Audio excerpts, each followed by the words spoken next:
Okay, let me know when. Wait, I'm not logged in. Yeah, I've got to open it up for you. Logged in, so We'll get logged. no rush on.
Okay. All right. All right, so I will call to order the regular governing board meeting. Let the record show that all board members are present. The time is 7:03, and we have a special guest, Aaron. Will you please come forward to lead us in the pledge tonight?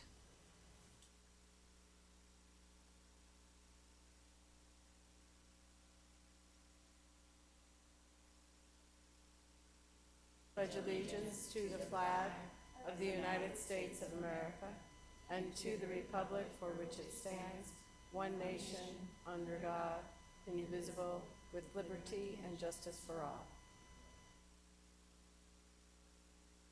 Ms. Frank, could I ask for just a moment of silence? Sure. I would just like us to stand and have a moment of silence just in recognition of the passing of Senator McCain.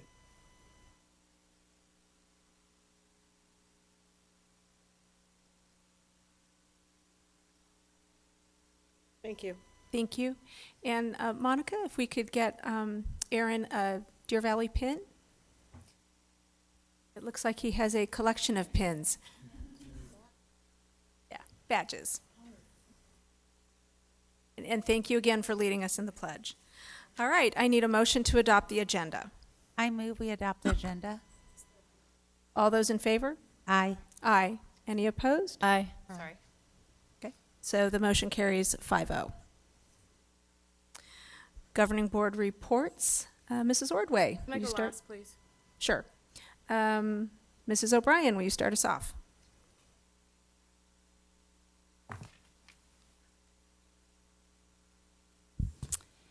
Thank you. I would like to say that the Business and Community Partners breakfast was extraordinary. Thank you to AXA Advisors for sponsoring the breakfast, and kudos to Monica and Tracy for a very successful event. I was able to sit with Donna Davis from Expect More Arizona, one of our business partners, Michelle Moran with Farmers Insurance, as well as Ashley with McCarthy and Marie Brennan from our very own Education Foundation. And our table talk centered around increasing some volunteer opportunities at our schools with students so we could develop some more meaningful relationships with our community partners, or community members, I apologize. I was able to attend the Conversations with Kurt at Diamond Canyon, where there was some discussions regarding the district's teacher surplus policies, and I know that Dr. Finch said he had some thoughts about where we might go in the future with that. Park Meadows honored their students for AZ Merit and Ames achievement this past Friday. The students there are and were extraordinary. The assembly was about 2.5 hours long, and they were, a little over about 2 hours, I guess. They were incredible. I want to put in a little plug for Love Our Schools Day on October 27th. I believe the Deer Valley School District will be participating on that day. In addition, I was able to attend the National School Boards Association Summer Leadership Seminar in Chicago. The sessions were informative and thought-provoking. Too many to discuss in my board report, but I would like to highlight that the Deputy Secretary of Education was there to talk about the Federal Commission on School Safety, and then listen to representatives from many of the states across the country, including Linda Lyon from the Arizona School Boards Association regarding our school safety concerns. I hope he took those to heart and takes them back to the commission. There was also a lengthy discussion about equity and the opportunity gap versus the achievement gap. Ron Suskind, a Pulitzer Prize-winning journalist and best-selling author, talked about his family's journey with autism. He's the author of Life Animated, which was turned into a documentary featuring his family. It was incredibly moving. I watched it on the plane ride home, and unfortunately, I keep Kleenex in my purse, is all I have to say about that. And he will be a keynote speaker at the Arizona School Boards Association Law Conference in about a week. So I hope that some of you will be able to join us. Finally, in April, the Arizona State Board of Education approved my appointment to the WestEd Board of Directors from May 1st of this year to April of 2021. At the August 14th governing board meeting, I learned that WestEd had submitted a response to Deer Valley's request for proposal 17-053A.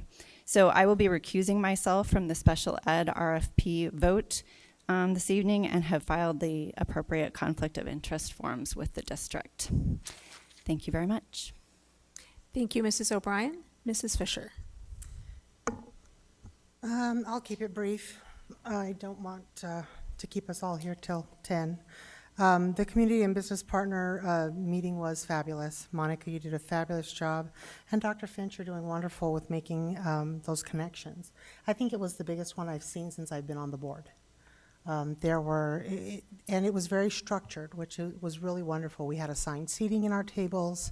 It was a nice mix of a parent group versus businesses, administrators. So it was each table had a nice mix to it, so you could have a very productive conversation. I was very encouraged by the conversation at our table that everybody is really ready for the Love Our Schools Day, and they're very excited about some of the things that are coming up, about the new table. What was it called again?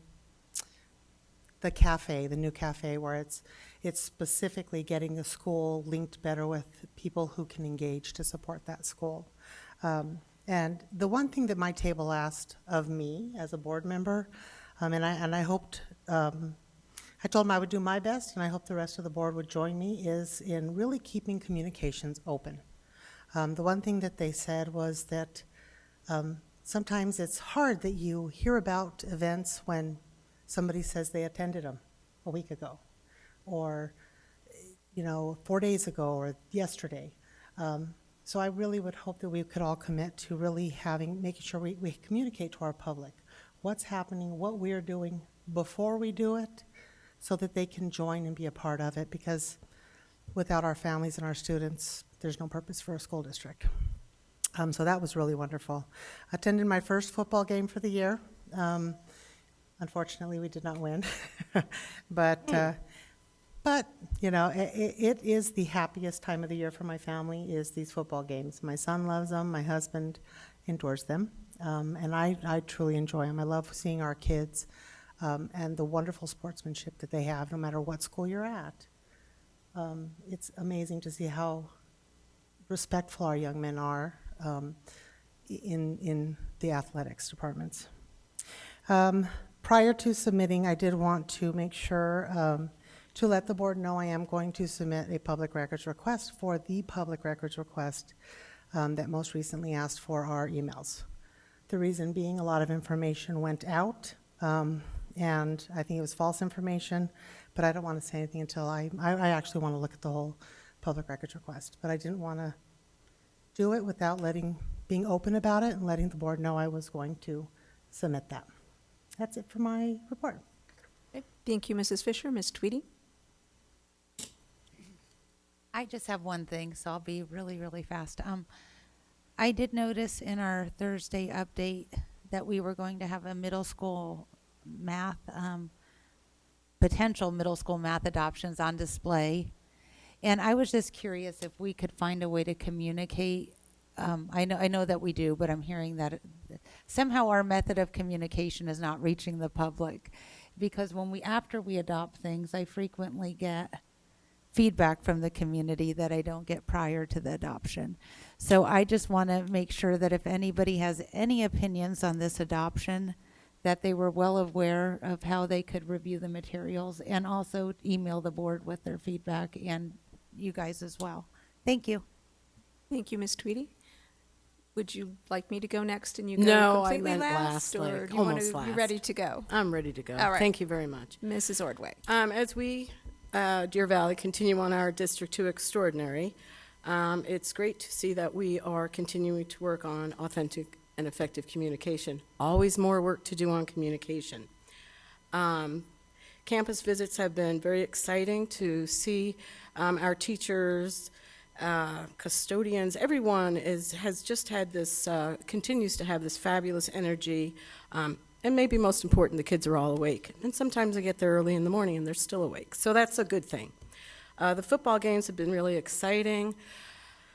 Barry Goldwater High School and Frizzle, their mascot, have been playing great, and their coach is just infusing that whole campus with, again, some more positive energy. So the PD on the half days, from what I've been hearing, has been tailored to the needs of the employees, with the options of going to PD that might be on another campus that is something that they might feel they need, specifically maybe music and band. I've been hearing how excited people are about that. I have conversations with Curtis I went to. Excuse me, I was so happy to enjoy the park meadows, and there was 2.5 hours almost. And what I saw was not a participation, but for some children, and adults for that matter, an award for entering into the arena is probably the only way you're going to get them into the arena. So by recognizing children that have met standards, in addition to those that have exceeded them, I think is just a great way to get that thought process that you get in the game and you can get better and better.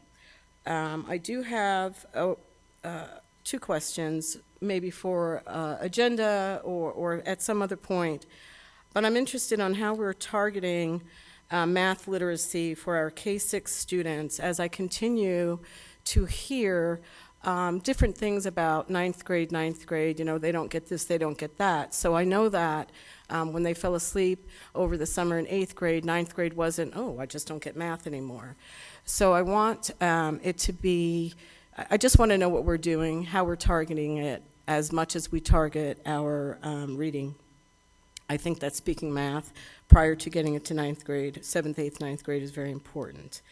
I also would like to have a report maybe for Thursday update at some point that would give us all of the programs that we're using at our 38 campuses for our social emotional. So whether it be all things EQ, whether it be a philosophy such as Kids at Hope, that's you know, an umbrella for character grants or whatever it is. I'm just interested in knowing, because I know that there are parents that are interested or believe that there's nothing, and sometimes you can't find it on the website or you don't really know what you're looking for, so it'd be nice to have that as a resource, and perhaps next year we could throw that somewhere else, like maybe in the Students' Rights and Responsibility. And as always, I'm a proud board member of Deer Valley, so I made that pretty short, huh? Thank you. Thank you, Mrs. Ordway. And so the information requested is that the information regarding 7th, 8th, 9th graders, would you also like that in a board update as well? That would be as our expert staff decides that they can Okay. get it in a meaningful way. I don't need something, picked. However you guys think you can deliver it when it'll be meaningful would be awesome, because I know it's work to collect that information. Okay, thank you very much. All right, well, everyone has already talked about everything, except I did notice there was some discussion in the community on social media and such regarding the public records request process, and that there was some misunderstandings as to what was a board policy and some belief that a board policy needed to be created or changed. I did ask Dr. Finch if he could provide some clarification for the community. That will be topic 9A. It is a discussion item. It is not an action item. It was not placed at the end of the agenda to sort of outlast people. It's just that discussion items come after our action items. So if you are interested in that topic, but for whatever reason can't stay, hopefully it won't be too late. It will be obviously captured in the minutes, and then the live stream will be, or the recording of the live stream, I should say, will be on the website for viewing. And of course, if you have any questions regarding any community member, please feel free to email Dr. Finch. Board members will pass it along to Dr. Finch, and so on and so forth. But I did want to mention that that topic will be addressed at tonight's board meeting, because there was some dismay, confusion, discussion about that. Okay, so Dr. Finch. My report this time is about some awards that my board members are getting. I'm a super sleuth, and I always find these things. And it turns out Miss Frank is a finalist at one of Arizona's Ford Environmental Excellence Awards that's coming up. And just even to make it to the finalists is a big deal. She designed some curriculum for elementary students called Up in the Air. Brings it to the clubhouse. Of course. Nice. We also have another guest who's here. Linda Lyon, ASBA president, has another award for one of our other board members. Superintendent Finch and President Frank and governing board members and all of you, thank you for being here. I love seeing a bunch of people, community members coming out to the board meeting. I feel funny, I'm gonna do this. Coming out to the board meeting, it's really great. I am from a little school district called the Oracle School District, and we have one school, 300-ish kids, and the only time anybody comes really is if somebody's getting an award. So this is very heartwarming to see all of you here for this. And I'm sure the governing board members appreciate it. I am Linda Lyon, and I'm the president of the Arizona School Boards Association. And for those of you who don't know, the Arizona School Boards Association represents the 223 school districts in the state and about 1,200 school board members and the 1 million students that we serve. And we're a great organization that does advocacy both at the state and the federal level. We do training and professional development of school board members and in some cases staff. We do policy services. So all the laws that get made every year, ASBA turns it into policy for the school boards so that they don't have to try to wade through that on their own. And we do superintendent searches, so we help school districts when they need to find new help. I don't think Superintendent Finch is in any trouble, right? So you're okay. We're voting on the contract tonight, so talk to me in like 10 minutes. It's 50-50 at the No moment. spoilers. Okay. Well, I would like to, speaking of school board members, your school board members are very active in ASBA, and I'd like to thank them for that. Ms. Fisher is on our equity committee, and she's doing good work there to make sure that we are representing everyone in the state. And Ms. O'Brien is the secretary of our executive team. And Ms. Ordway has, this year, she's going to serve on our nominating committee. So I just had to come and make sure they're still around, keep an eye on them so they keep doing this work. But I'm here tonight because I want to give a coin. ASBA has a new leadership coin, and I want to present it to one of your members. Your board members. I think I better get these out. So Ann Ordway serves the Deer Valley School District students, staff, and community every day. She began her service prior to becoming a board member as a classroom and school volunteer. Since becoming a governing board member in 2009, she's ensured the Fairy Godmother program continues to provide formal wear to the young women and men of our district who want to attend their high school prom but might not otherwise be able to afford to attend. In addition, the program has expanded to include dresses for young ladies in 8th grade for promotion and promotion dance. This program is just a highlight of what she does for her community. She teaches junior achievement classes and the district's mandatory volunteer class necessary for parents and guardians prior to volunteering with our students. She is always a helping hand for a student, teacher, staff, or community member, and she is the embodiment of a servant leader, and that's what this is all about. I'm retired military, and I know what it means to serve, and Ann Ordway is a good example of that. So come on down, Ann.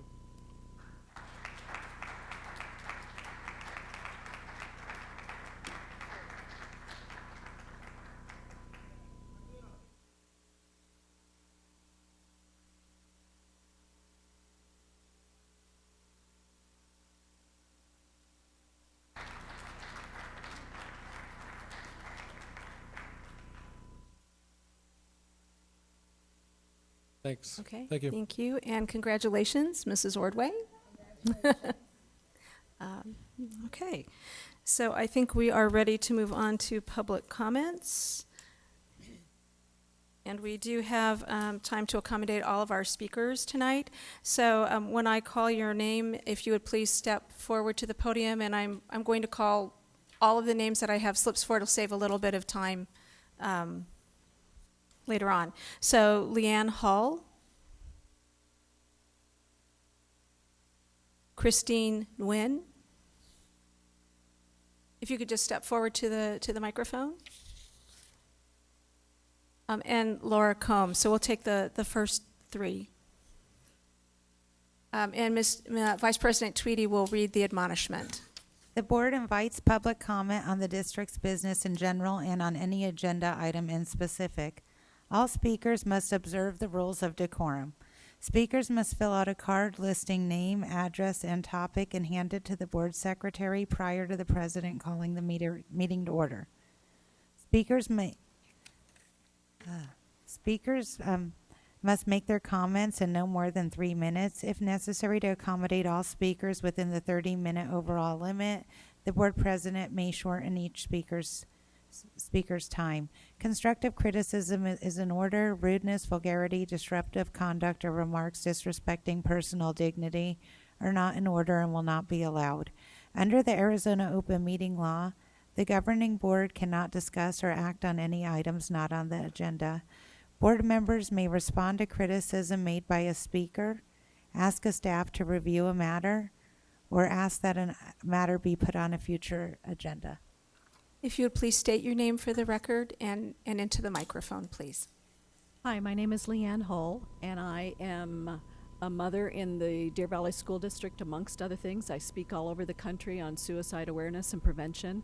My kids attended the Deer Valley School District, and my grandkids now currently attend the Deer Valley School District. I sadly stood here 5 years ago in hopes, after the completion, my 16-year-old son completed suicide at Sandra Day O'Connor. And I stood here being privileged to speak at a K through 12 admin day, hoping and admonishing a district to implement a district-wide suicide prevention and training program. And here we are 5 years later, and unfortunately nothing's been done in the district. There are other programs which I am aware of, and I've been informed. I had a recent interaction with Superintendent Finch, and it really opened my eyes once again to the need in the district here. I was told that I'm in competition with other moms here at the district for suicide prevention and awareness, and I am not aware of any other mom who's doing any training in this district specifically either. There are other programs, Be Kind, Rachel's Challenge, but those are general programs. They are not suicide specific. There are other moms in this room here who have, since my son passed, have also completed suicide. I would guarantee you that every one of the moms in your district would agree that we would have loved the chance to see if suicide prevention training would have made a difference in saving the lives of our kids. I presented you with a handout sheet. It is a fact sheet for the state of Arizona. I question to wonder whether you know what the statistics are. Do you know what the suicide rate in the state of Arizona is? Let me answer it. It is number one, the leading cause of death for 10 to 14-year-olds. We're concerned about opioids and bullying. Suicide is the number one. It is the number two cause of death for 19 to 34-year-olds. This is not something that should be taken lightly. This is not a rash, as I've heard it described here within the last week. This is an epidemic of losing children. Our children are not rashes. They are children that we've lost. I would wonder if you as a governing board know how many children have completed suicide in your district. Do you know? Do you know what specific programs are being implemented in your district? What is happening for suicide prevention? We talk about bullying, and I want you to know that bullying is not just student to student, it is teacher to student. My son was bullied. He walked out of a class, second hour, went home and shot himself from a teacher who bullied him. And still, nothing's been done.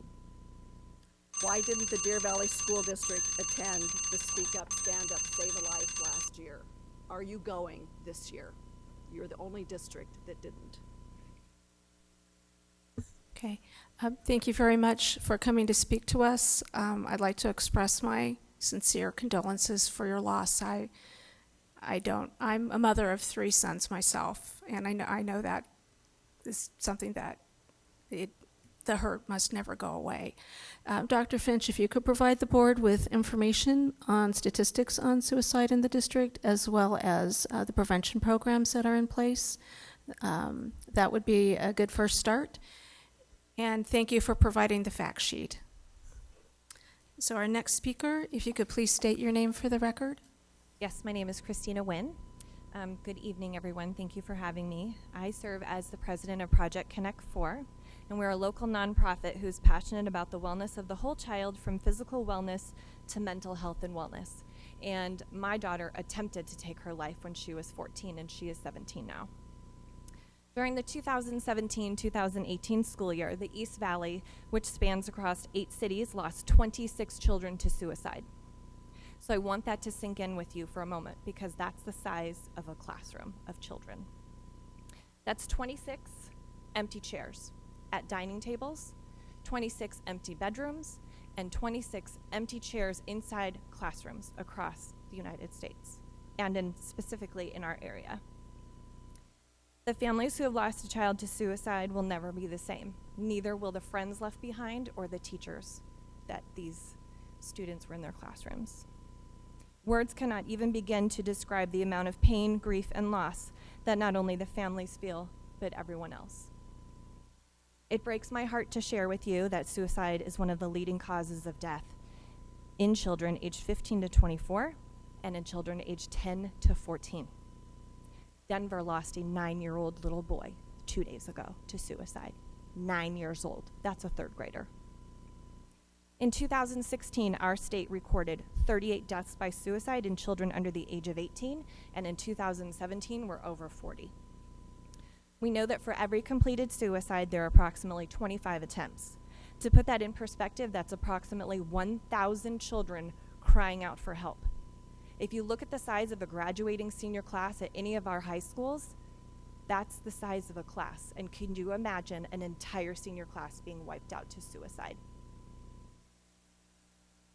We have a need to not only bring trauma-informed training to our schools so that our teachers, administrators, and staff know what to do in the event that a student needs assistance, but we also need education and prevention training strategies brought into our schools for our students. Anxiety and depression has increased 70% across the nation. So how do we help them? We listen, we reach down, we ask them, and we provide them the support they need. So our ask tonight is that we, the adults in this room, draw the line in the sand right now and say stop and no more. That we vow together as this governing board and as parents, educators, and a community that we're going to take the necessary steps to ensure that our children know that they are seen, heard, and loved, and that they all know they matter, which is an important message shared by my friend, Leanne Hull. There's access to many free resources out there, and I do ask that you please take advantage of those. And I know I'm going to go over, and please bear with me because this part is important. This ask is in memory of Andy, Ryan, Charlie, Austin, Aiden, Dylan, Mitchell, Marcus, Georgie, Kayla, Olivia, Zachary, Damien, James, Ricky, Christian, Chelsea, Toby, Jared, Kara, Michael, Rudy, Tyler, Cash, Shaden, Anahi, Jacob, Dustin, Mika, Braxton, Preston, Maverick, Anthony, Ricky, Jared, Jacob, and Zach. Those are some of the kids that we have lost in this state. And every single one of those angels is in this room right now with us, asking you to please do this so that not another chair is left empty. Thank you. Good, thank you very much.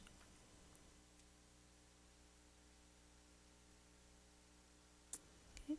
Please state your name for the record for us.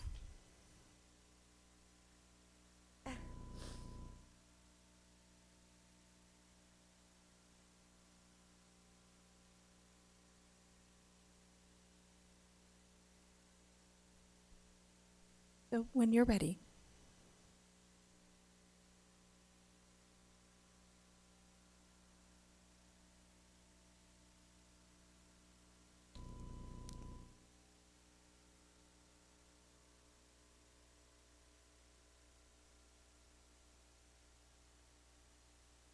Good evening. My name is Laura Combs. I am a former teacher and administrator in this district. I'm also a parent of 2 children who have gone through this district since they were kindergartners. And I love this district. I'm an advocate for this district, and now I am a community member in this district. This is my son, Dylan Combs. He completed suicide April 11th, 2018, and he was a sophomore at Mountain Ridge High School. I'm going to put his picture right here in this chair because this is an empty chair at Mountain Ridge that he should have been in this year.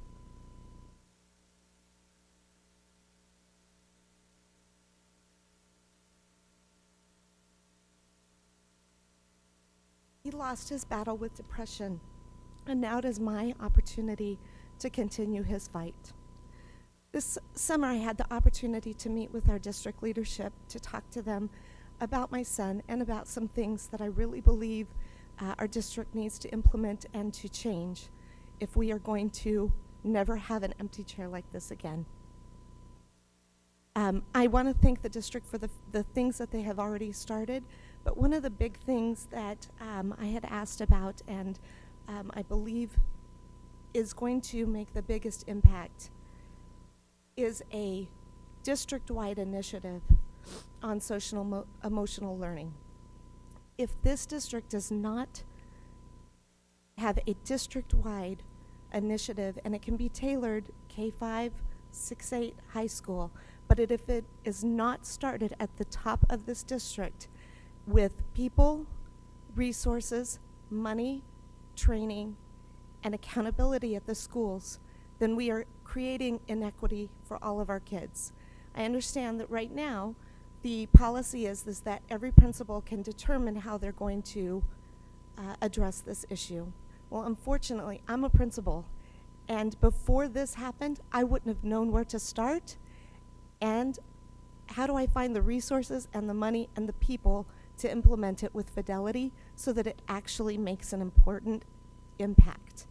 If we don't, as a district, say, this is enough and we're going to take it seriously, and it starts at the top with our top leadership and our governing board saying that we are going to implement an entire district-wide social emotional learning program and commit people, money, resources, time, and PD to it, we are not going to stop this impact. This is an epidemic, and just like I said, my son lost his battle with depression just like if a student lost their battle with cancer. But the difference is this can stop if we make a commitment to it. This is the first night that I have taken to be an advocate for my son, but I know it won't be the last because, like I said, he lost his battle, but my battle is just beginning for him. And I thank you for taking the time to listen. Thank you very much for having the courage to speak about this tonight. I know this is a very emotional issue, and I'd also like to express my condolences to you as well for your loss. And I believe Ms. Tweedy I had wanted something to to say as express well. my condolences as well. My son was friends with your son, and he still remembered, so very sorry. All right, so again, Dr. Finch will provide us with some information, and then we as a board can look to see where we want to, what action steps, how we want to move forward with this topic. Yep. Mrs. Fisher, do you have something? Yeah, Dr. Finch, if you could, I would really appreciate it if you would give us a little bit of statistics and research, because 8 years ago, my daughter had a suicide attempt from an administrator in this district. And I reached out to the then board and was ignored by every single board member and by the administration. 8 years later, I'm up here, and these parents are sitting there. I didn't lose my daughter, but I lost a chunk of her soul because she's never been the same since. We need to look at real statistics. This has to stop, especially if we're doing it to them. Thank you. Mm-hmm. Okay, thank you. Our next speaker, Wendy Shetkin. You'd please step forward to the microphone.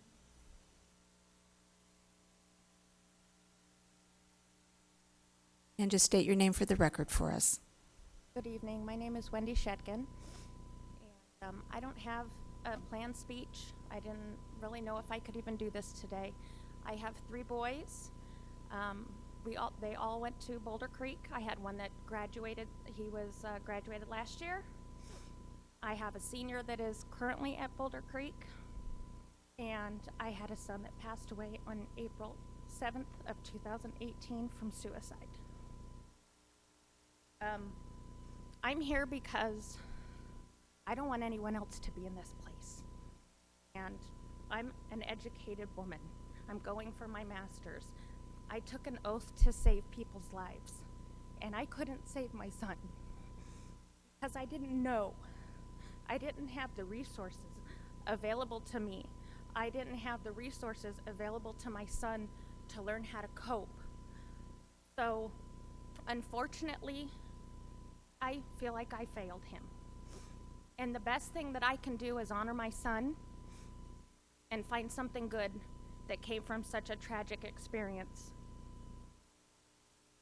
I focus on the fact that my son saved lives when we did organ donation. And all I can think about is what else has Aiden done? I know that all of his friends are different now. And I would be so curious to know the answers. If you went to your children and you asked them about suicide, how many of them actually say that it's kind of funny? Because my kids say that it's a joke, and it wasn't just my older kids, even some of the younger kids, they say, "Mom, it's just a joke." And I said, "Where's the funniness in it? It's not funny." And all of the children that have been affected by my son, it's not funny anymore. But that's a really hard lesson to learn when you're that age and you're growing. You've got these hormones that you're going to be an adult, but you're still a kid. And being a teenager is the hardest thing. You couldn't pay me to go back to those days. And everything that they have on their shoulders right now, we need to help them. They need guidance. They need support. The family needs guidance and support. I just want to make a difference. If we could just save one person, then Aiden's sacrifice of his own life, it means something. It matters. So I ask that you just consider trying to put yourself in my position, because sometimes I'm taking it 1 minute at a time. And I just hope to God that we can save other people so they never have this feeling that I will have for the rest of my life. Thank you. Again, thank you for speaking to us tonight, and I'm so very sorry for your loss. So I think the first step is that as a board, we need some data from Dr. Finch, and then so we'll take a look at that, and then we need to bring this back this as a, I think probably as a first step, as a discussion item on a future agenda, so that this doesn't fall through We the can cracks. send, also give you a heads up on Thursday update too, to get you started. Right. If you can give us the information on Thursday update, and then we can look and see an agenda that it might fit in as a discussion item as a first step towards getting, or as a second step. We've had our first step here as a second step in getting the conversation going. I just want the parents who have had the courage to speak up tonight to know that we're not just listening and then it falls by the wayside, that there will be an action taken as a result of your coming to speak to us. Okay. All right, thank you. We have one more speaker for public comments. Michelle Kimmel.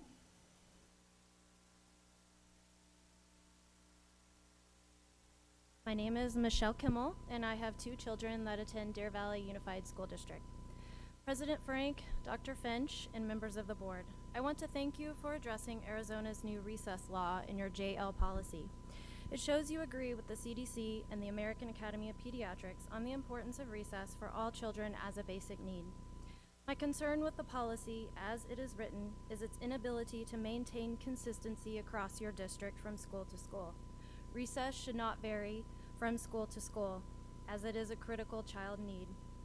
The way the policy is written now, it doesn't contain a minimum time component. And without that component, you will not bring about equality from school to school within your district. Although I believe in the freedom of administrators across the district to implement policies as they see fit, a minimum time frame component for the 2 recess periods would be beneficial and would help bring about consistent implementation of the new additions to your JL policy. I believe Deer Valley has a great implementation of recess before lunch, which shows best practice, as well as increased afternoon learning efficiency. Adding a minimum time component of at least 15 minutes for the second recess period, 20 minutes being best practice, could help ensure that all children receive equal access to this basic need.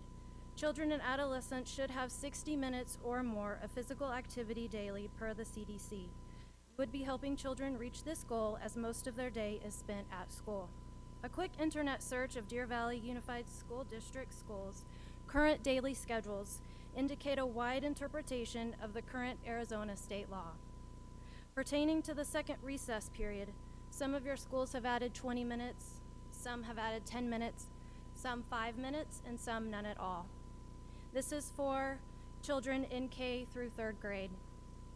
I would like to request that you survey your schools as an equity measure. I am also asking you to consider a minimum time component for recess periods. As far as I can tell, lunch recess is well established, and I appreciate that. But please consider this 15-minute minimum for the second recess period. One of your core values is student-driven. I'm asking you put the students first in this matter to improve health and well-being. Improving this helps decrease anxiety and depression in kids, which we are seeing as early as 6, 7, 8 years old.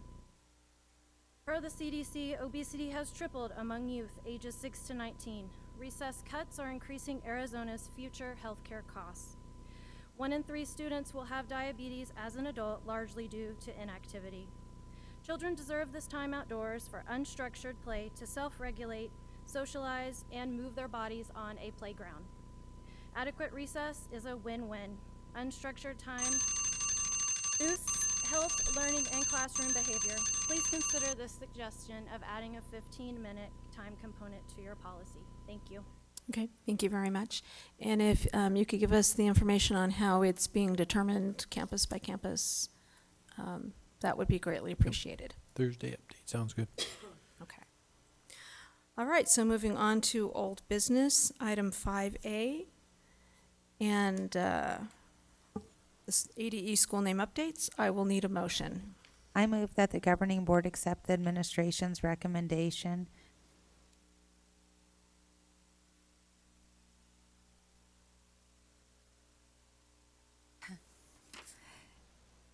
I move that the governing board approve the school name updates as recommended by administration.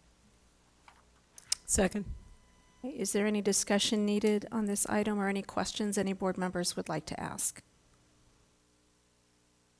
Okay, hearing none, I will call for the vote. All those in favor? Aye. Aye. Aye. Aye. And remember to vote on your iPad or laptop.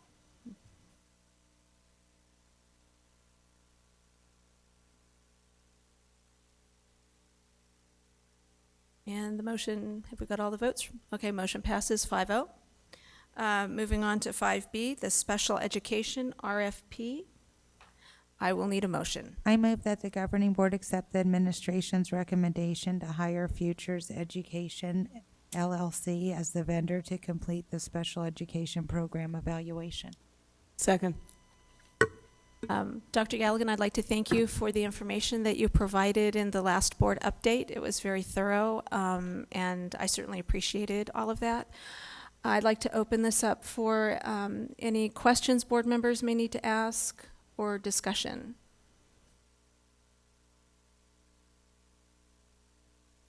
Okay, Ms. Tweedy? I was just curious, is part of the evaluation going to also with the efficiency portion of it and the delivery of service? Will that include evaluating Vista Peaks and providing in-house and paying out of, comparing that and seeing if it's the most cost-effective model? President Frank, Ms. Tweedy, I have a small presentation that let me go to Sorry. that. Let me go to that section. That's okay. I didn't mean to run over your presentation, Dr. Galligan. No, that is A-okay. I'm just going to click over here. And the research, these right here are just a sample of the 10 research questions.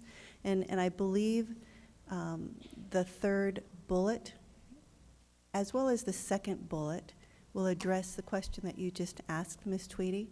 So within the research methodology, they will be looking at the various programs and models, of which Vista Peak is definitely one of them, and then comparing that to best practices as well as industry standards. So, yes. You would like to continue with your presentation? I apologize, it's not uploaded on my iPad, so. It's okay. That's okay. Really, I just wanted to address questions that were asked after the Thursday update, and it really is just a matter of showcasing that Futures presented this data collection plan, and that was in the Thursday update. It showcases what their organization will do within the program evaluation timeline, as well as the scope of the RFP that they were given. This data collection plan establishes really a collaborative partnership with Deer Valley to design a customized approach to this program evaluation, especially to meet the specific needs that have been addressed by the board as well as administration. This also is a bit of information. You'll see here that the data collection elements that are comprised are both qualitative and quantitative, and they include the types of duration, frequency, location, and grouping of students. In addition, staffing models and benchmarking through the Futures National Database and comparative information will be referenced for staffing levels as well as other special education areas. The plan uses a triangulated approach with outcome analysis, organization and program analysis, and research aligned to evidence-based and industry best practices. And then what I just showed you here, this is a sample of 10 of the basic research questions that Futures will be utilizing and or could be adjusted when we have a first intake meeting with them. That will be the areas that guide the analysis for Deer Valley's special education program. So there is definitely a workload methodology involved here. Ms. Frank, I have a question. Okay, go ahead, Mrs. Ordway. on the page where it says that, excuse me, work plan, it has IEP process and staff training. Is there anywhere in there that would include the IEP process and parent and/or guardian training, or is that not going to be? President Frank, Ms. Ordway, we will be able to write what we ask them to do over and above what's already been submitted. Okay. So that would definitely be something that could be put into the evaluation itself. Yeah, because I just think it's important for all sides to know what's going on and how to approach their students. Yes. Okay.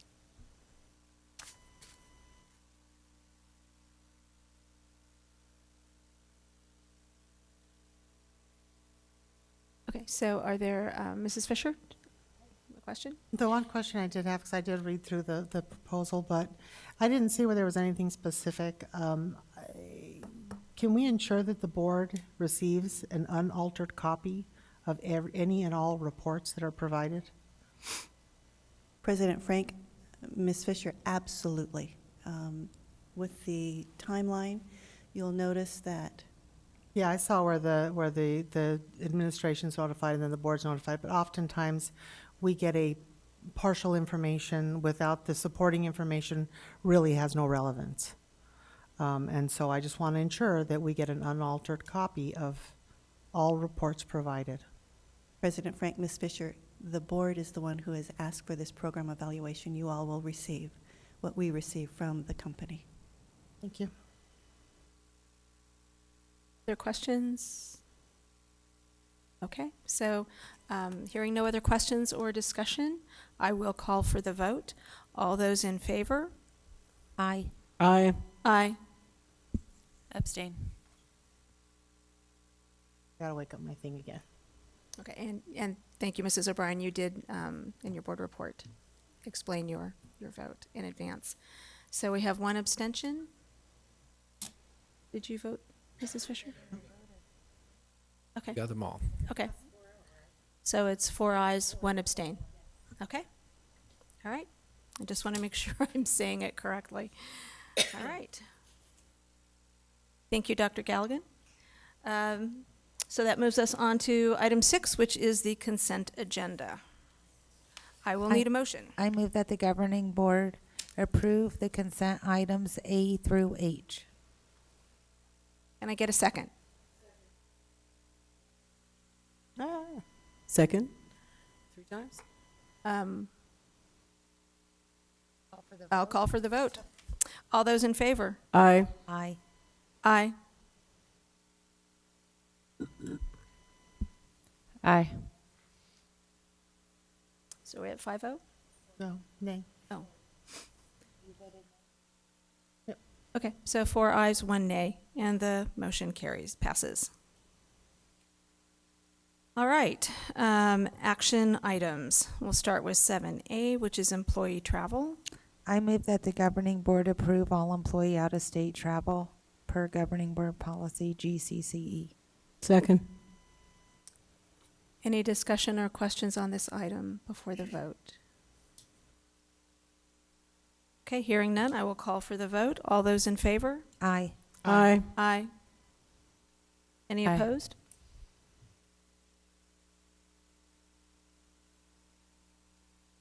We have all the votes? Is it 5-0?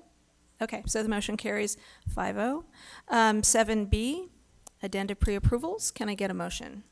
I move that the governing board accept the administration's recommendation to pre-approve the addenda as presented. Second. Do we have questions? Yeah, and I've got to pull it up here. Okay, so Ms. Tweedy has a question, and she's just pulling it up on her. And did you also have a question, Mrs. O'Brien? I do. I have a favor to ask Mrs. Taylor. I can't pull up the... When you pull the vote up, we can no one longer access? do anything else on our screen. So if you could, can you pull it back so that I can hit the document, please? And then, Yeah. sorry. It just won't open. Yeah, Right. It freezes everything else.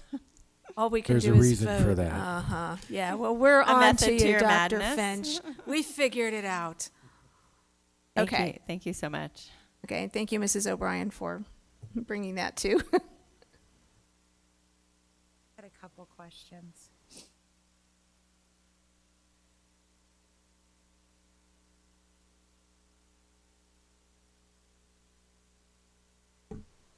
Okay, I was just curious why some of these jobs didn't fall under people's contracts already, or why is it something that just happens this year, or is it an ongoing responsibility?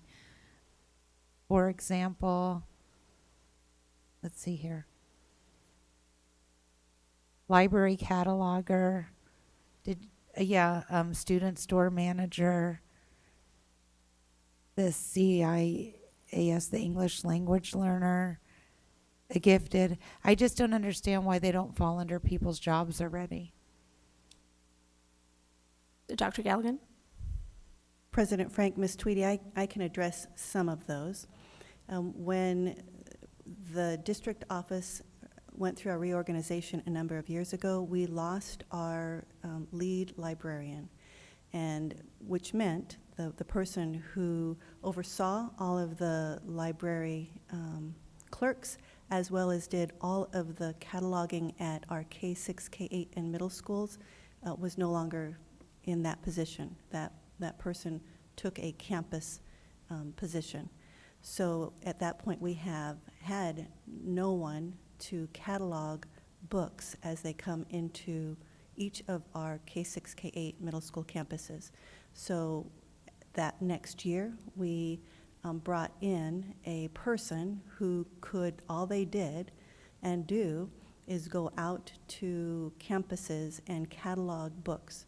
We have trained our library clerks to the degree that they are able to do cataloging for books that are already in the system, but when we get new titles that are not in the system for our library, there's a very detailed amount of work that has to be done to get it in there correctly, and that's why we have had a person who all they do is catalog books at each of our schools. We've not been able to keep ahead of that particular task, but we've been able to at least muddle along so that our kids have books when they come in as quickly as possible. So that is the library cataloger. When you look at the English Learner CIS, that's our EL-CIAS, and typically our CISs work specifically on curriculum instruction and assessment. This particular role, again, had expanded duties due to the reorganization a number of years ago when we lost the person who oversaw all of our English language learner programming. And so this CIS also has evaluation of staff member EL teachers and clerks that our other CISs do not have. So it is a duty over and above what a typical CIAS would have. In looking at the bookstore, I'm not positive about that one. Maybe Jim can address that one, or we can get that information to you on a Thursday Can update. I ask for a clarification on that one? Because it is actually, I just looked at it again, it's not bookstore, it's student store manager. So I'm thinking it's an addenda for someone who's actually running the student store versus the bookstore. Now my question is, why wouldn't we have, don't they already have an addenda that comes along with running the, say, DECA club or whatever the club is in? And that's what I don't know. I don't know if you already have, like, we used to call it an F schedule where you have an addenda for certain, DECA just happened to be one of them. And that happened to also be who ran our student stores. It was part of your marketing or your DECA. Do we not have an addenda for running that type of club already? Is this, in other words, are we double dipping? President Frank, Ms. Fisher, I do not know. I would have to find that information out, and we can definitely do that. So, so what I'm hearing from you, Dr. Galligan, is that a number of these addenda were parts of positions that were eliminated, and then the job duties were then piecemealed or sourced out to other positions, that these job duties were not in their, well, the county, we call it an MRT, but in their job description. President Frank, that would be correct. And so that would be the justification for the extra monies for the addenda then, as it were, That would be correct. because the work still needs to be done. That is correct. Okay, when Ms. did Tweedy. this reorganization happen?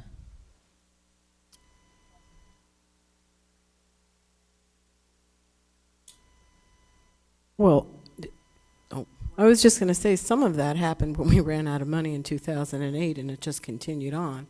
I mean, there was the specific reorg, the last formal one, but a lot of these jobs we just didn't fill, and we pieced. Okay, no, what would be helpful for me just to understand this? Well, you remember when we no longer had librarians, we had library Correct. clerks. So that wasn't in 2015. I think that was in 2009 or somewhere around there. Oh, I agree with that. No, I recall that. So I'm just saying, I think, I don't have all the dates, but it's a journey that we've taken since we had We no actually money. had the same number of employees because we still had a person in the library. They just weren't certified, they were classified. So it's still a person working 40 hours a week. Right, but with different talents and expectations Well, also the from part them. making you certified would make you more qualified to teach, not catalog books. Well, it'd make you more expensive, yeah. But I mean, when you go to college and teach in college, I mean, we don't have any specific expertise in cataloging. I'm just saying, it would be helpful for me to see the number of employees we've had, total number of classified employees we've had over the last 5 years, just as a raw number, so I could see how much that number's gone down. President Frank, Ms. Tweedy, that reorganization occurred in spring of 2015.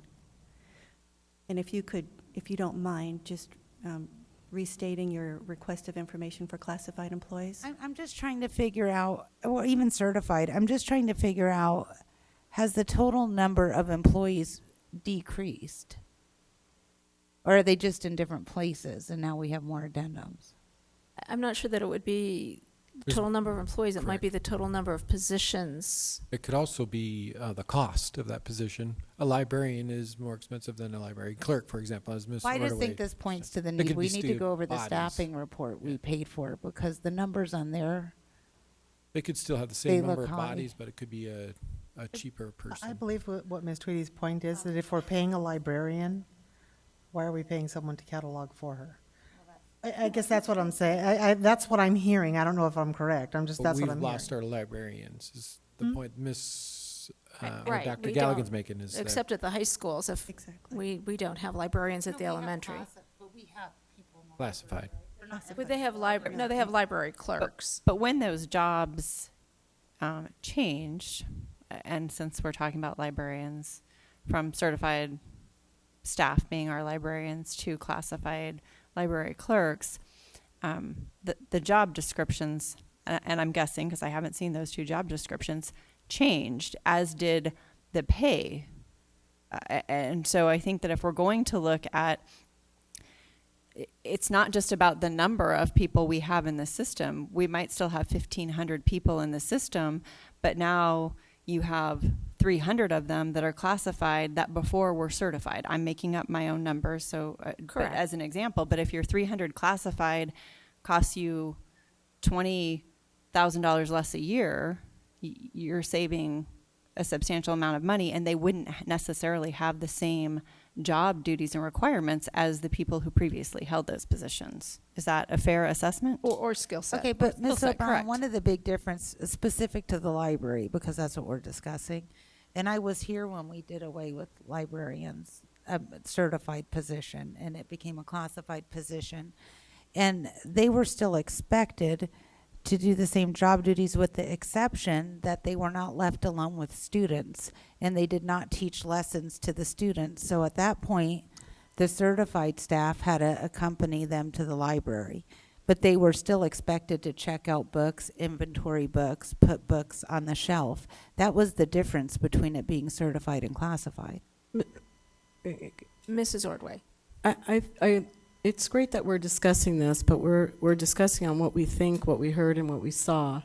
If there would be some kind of historical information that says, as a librarian, this is what you did, as a library clerk, this is what you do, then now to see and get some actual facts with the tasks that are expected.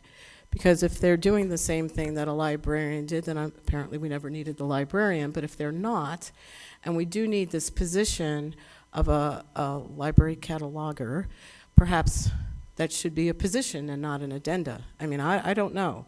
But I feel a little bit uncomfortable trying to make conclusions on things that we've heard and we think we saw or we did see. I'd rather just have the actual facts behind it so we know what everyone's doing. So I think it's at the heart, and then I'll let you speak, Mrs. Fisher, at the heart of Ms. Tweedy's question, and I don't want to get hung up on the library cataloger addenda. Poor library cataloger.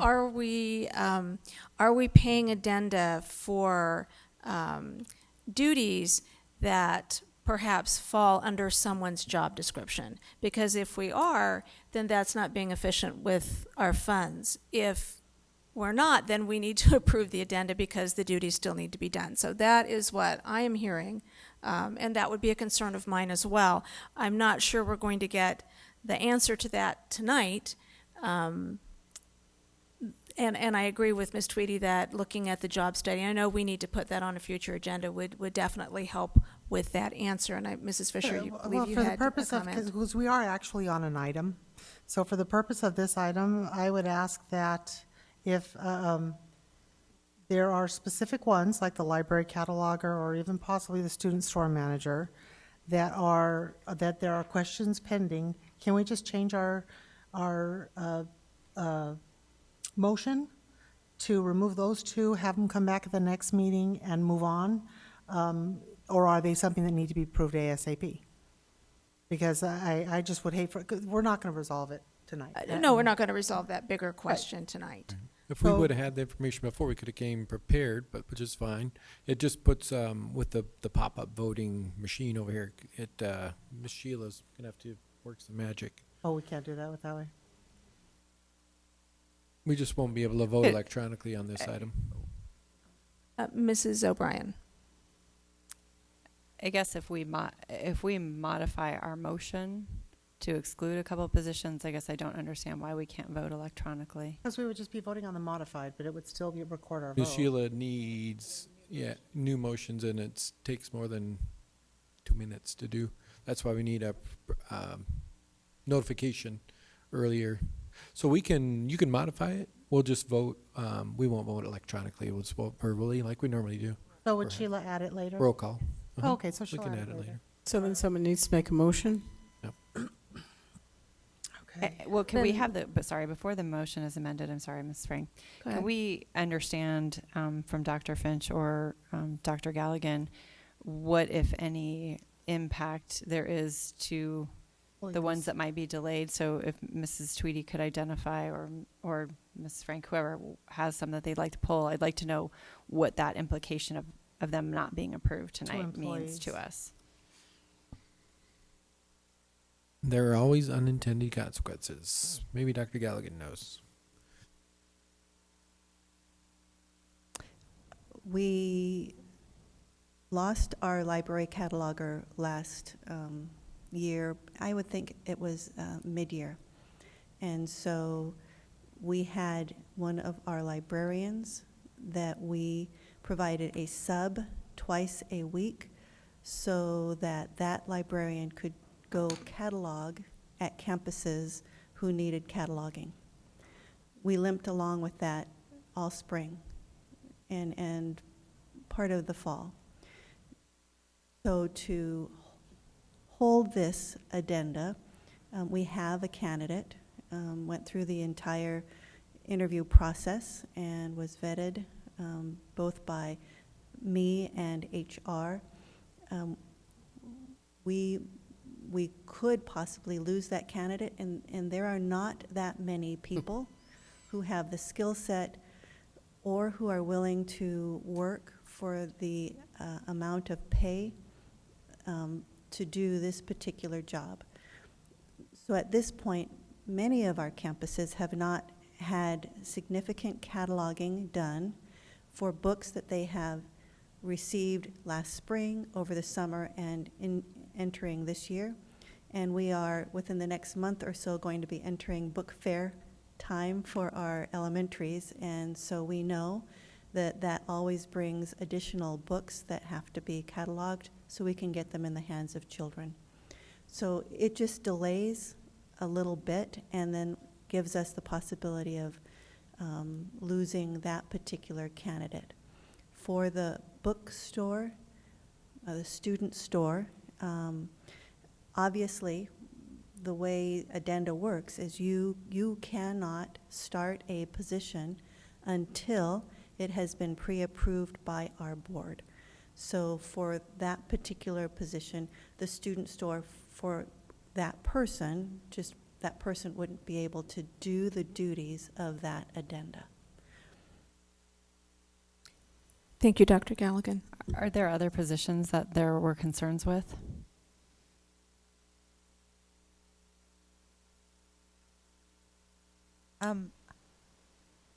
Well, I guess I was mostly concerned about those. Now that I'm looking at the student store, when it looks like something that's happening at a school, I'm thinking It is, and my question would be more, why don't we have 5 of them, because we have 5 high schools, but I think you'll find that that is just the DECA person. Yeah, I'm going to guess, or marketing. I'd like to know if we're not doubling it, but I'm good with moving forward. I would like data in the Thursday update. I would like to know how much our neighboring districts pay out in addendas, or they might call them stipends. It depends on the district. Because I can tell you where I work, we do not offer, in the district I work, these type of addendas at the school level. So it just seems, or district office level, it just seems very astronomical. Ms. Frank, I have. Go ahead, Mrs. Ordway. What would be the process of, let's use the student store, of that position to make it to being considered to be considered as an addenda for us to look at? What do who starts it? Who finishes it? What's the journey of the addenda for that? For the student store, that would be an identified need by the campus. So it could be the CTE department, or it could be administration. Each of our 5 high schools do have student stores, and those student stores are run through CTE programming. Mm-hmm. So it would initiate at the campus level. And then so the campus would decide that this is a need that we have for our students. Employee has to fulfill the need. In this case, it would be a certificated person to facilitate the store. So the principal then would decide that this was not already being paid for, either from the present tasks that they're required or another addenda. How do they figure that out? President Frank, Ms. Ordway, our building administrators have a list of the addenda that they are recommending or that they give. They have to know the job descriptions for each of their addenda, because that job description is submitted to HR. It is vetted through HR and approved through HR before it even comes now forward to you all as an addenda for pre-approval. So if it is not approved by HR, then it is a conversation back with the administration. So either Dr. Finch or Dr. Galligan, so at this moment in time, Human Resources has looked to make sure that there is no duplication of tasks to be paid for addenda that were presented. President Frank, Ms. Ordway, I am not going to speak for Human Resources, but I believe that the intent of HR approving all job descriptions is that there is not a duplication of tasks across multiple differently named addenda. Now, as you know, we are just now a year into the change, and we are still working to help clean up and consolidate titles and job descriptions across our campuses. So that is a monumental task that HR worked on last year and continues to work with. So that is the intent, yes. Whether we are there 100%, I could not say. Okay, and Dr. Finch, did you have anything to add to that? And then I'm done.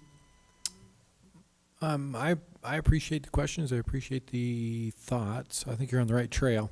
It's again, if you could come to the meeting with or give me a heads up, then we can bring this stuff to you so we don't get a log jam, which impacts students, impacts teachers. But I understand what you're thinking. I like your logic. But if you could help with the system, then we could come prepared and maybe give you that data that you're looking for to help make better decisions that are more informed. So. But it is my opinion that there will be unintended consequences if we don't move today on these, although they may be small, but it may compound. The library is one good example, as books are a major staple at our schools. So we did make a lot of changes with the addenda pre-approval and approval process last year, and I know that HR worked on those job descriptions which did not previously exist. I personally do still have, some questions. I think there is more information that I would appreciate having on the addenda and more things that could be looked at.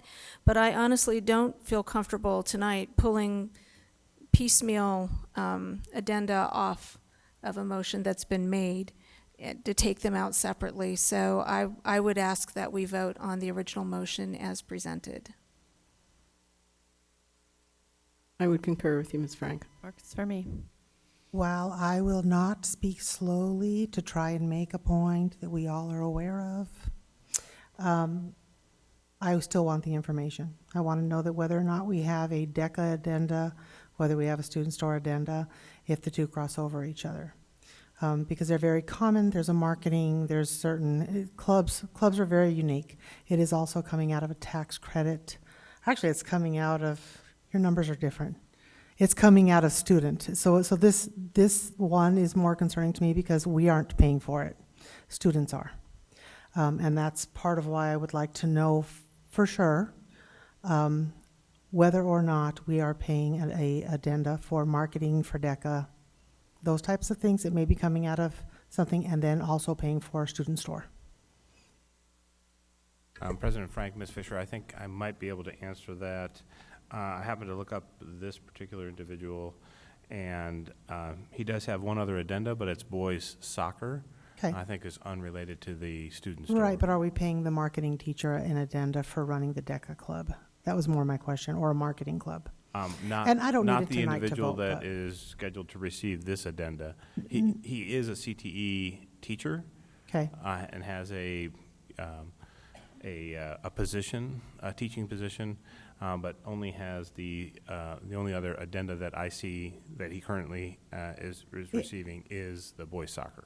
Yeah, Mr. Migliorio, I appreciate that, but I'm not picking on an individual. I just want to know that we're paying an addenda, or we're actually, if we're paying an addenda to run a DECA or a marketing club, which would normally take on the student store, I want to make sure that we are not having our students pay for a marketing individual to run, or individual to run the store. So I just want to make sure that we're not doing that, because in general, I don't like for the kids to have to spend money on something that I think we should, and that's just my opinion. I don't need the information to vote tonight, but I would like it for a future information, because I want to ensure that our kids' money is being spent on what our kids want to spend it on, and not on something that we should be providing.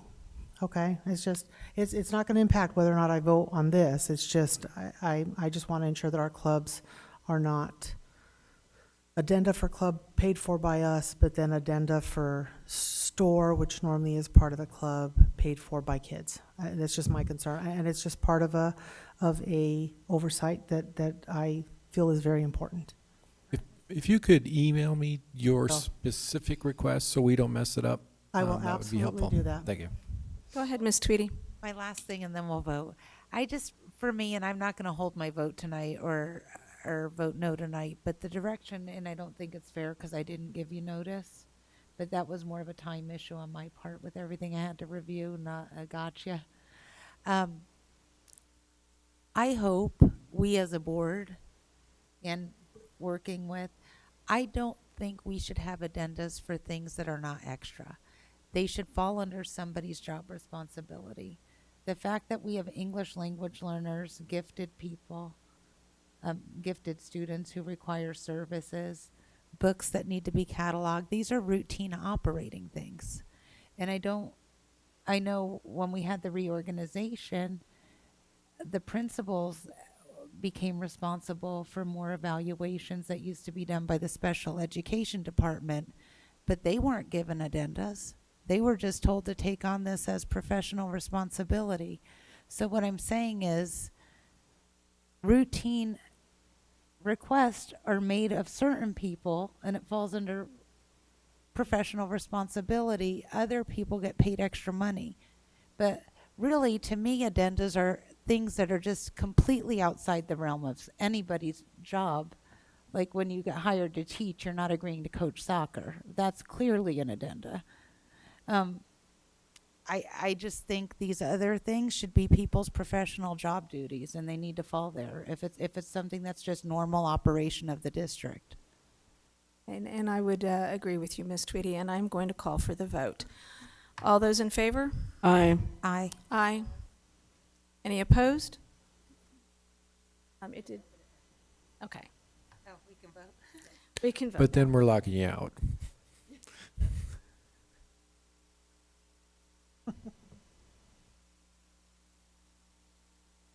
Okay, so the motion carries 5-0, and that brings us to 7C. I need a motion. I move that the governing board accept the administration's recommendation to approve the revised 2018-19 extracurricular tax credit and fee authorization. Second. Is there any discussion on this item? I want to explain my vote. Okay, Ms. Tweedy? I'm going to vote no on this item because I didn't agree to raise the online fees for parents, and they're all lumped together, so I can't vote on them separately. But I don't think we should have raised the cost of online education of classes for parents. Okay, any other comments? I'll Anyone send my have any question. questions? I'll send my question. It's not going to impact us, so. Okay, and I also had the same concern. I didn't agree with the Deer Valley Online Learning Program fee increase. So I will call for the vote on this item. Oh, sorry. Could I have a question? Of course. Thank you. The drug diversion program cost that is included in here, can you just explain what that Sure. covers? I'll probably mess it up, but I'll give it the college try. Philosophy, we're changing our philosophy actually really at the direction of the board to move more towards a drug diversion, counseling, that approach. Historically, we've, as you know, we've moved right to the long-term suspension and had approximately 120, I believe, that fit in that box last year. And so we're trying to change our strategy here to go to a like a 10-day and then hold some of those days in abeyance until you, if you would like, to complete a diversion program. And part of that cost, it costs about $200, I believe, again I'm guessing, to do a hearing, and to do the counseling it runs about the same cost. So from a cost perspective, the theory was, as guided by our high school principals, that if there was some skin in the game from the parents and the student, $25 of $200, that would give them some interest in completing the program. But obviously we'll have scholarships for those kids and parents who can't afford it. But that was the request of the high school administration. I think I got that pretty close. Fine. Okay, Thank you so Dr. much, Finch. Dr. Finch. Are there any other questions? Then I will call for the vote.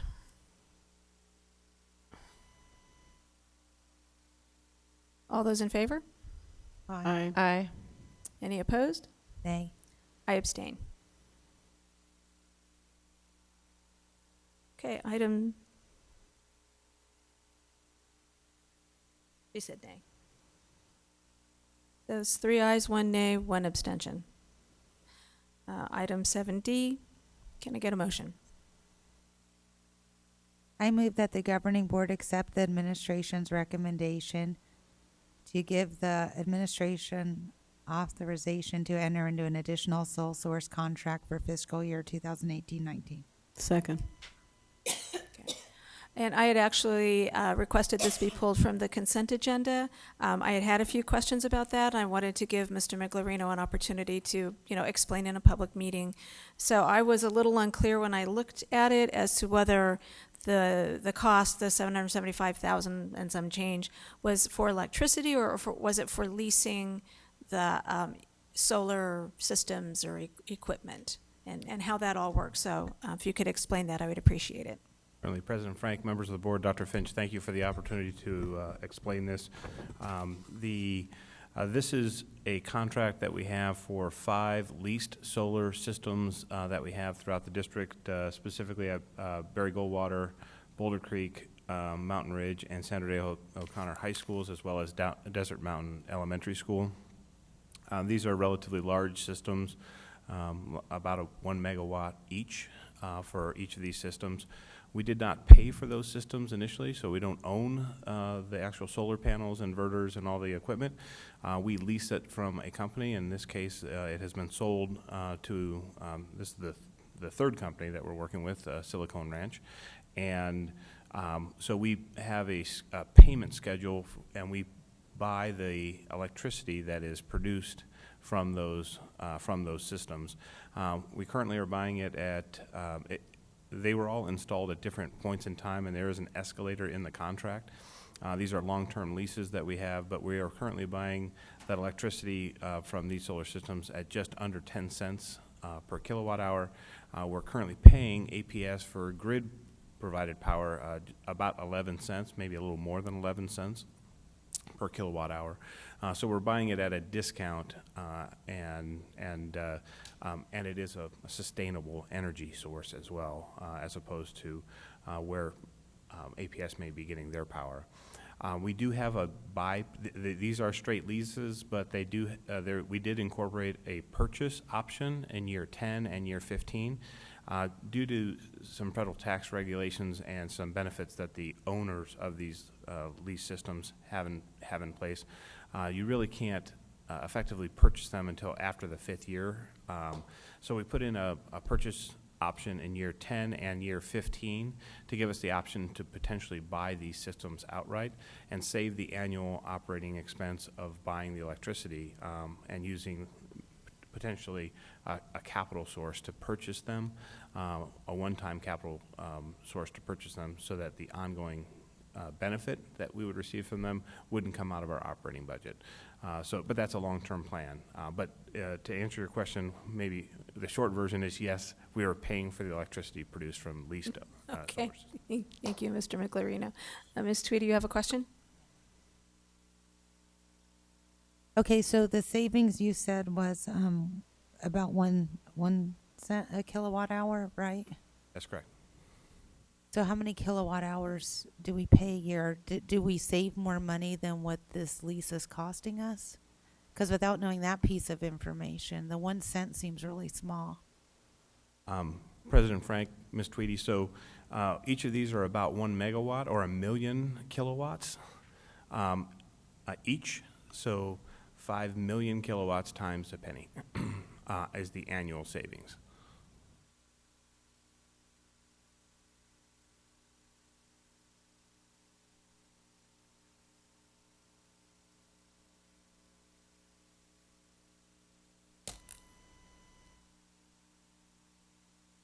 Have you ever calculated how much this is costing us to lease versus how much it's saving us? President Frank, Ms. Tweedy, yes. So it's power that we would be buying one way or the other. We either pay 11 cents from APS or we pay less than 10 cents from the solar. So for every kilowatt it produces, we save 10%. Okay. And then we have to lease the equipment, right? We don't have any money on that? No. Or we're not paying money to lease the equipment or buy the equipment? That is correct. There were no upfront expenses on our part. We only purchased the power at the prescribed amount in the contract. So we did not expend any more money. We just buy power at a 10% reduction, or currently at a 10% reduction from what APS. The APS rates are going to change, as well as there's an escalator in the contract as well. So we don't have any equipment cost. That is correct. Okay. Okay. Any other questions on this item? I will call for the vote. All those in favor? Aye. Aye. Aye. Aye. Aye.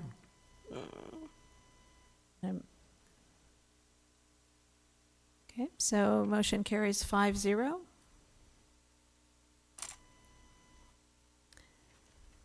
Action item 7E, superintendent contract. I will need a motion. I move to approve a new superintendent employment contract for Dr. Finch to begin on July 1st, 2019 and end on June 30th, 2022. Second. Is there any further discussion needed on this item? Hearing none, I will call for the vote. All those in favor?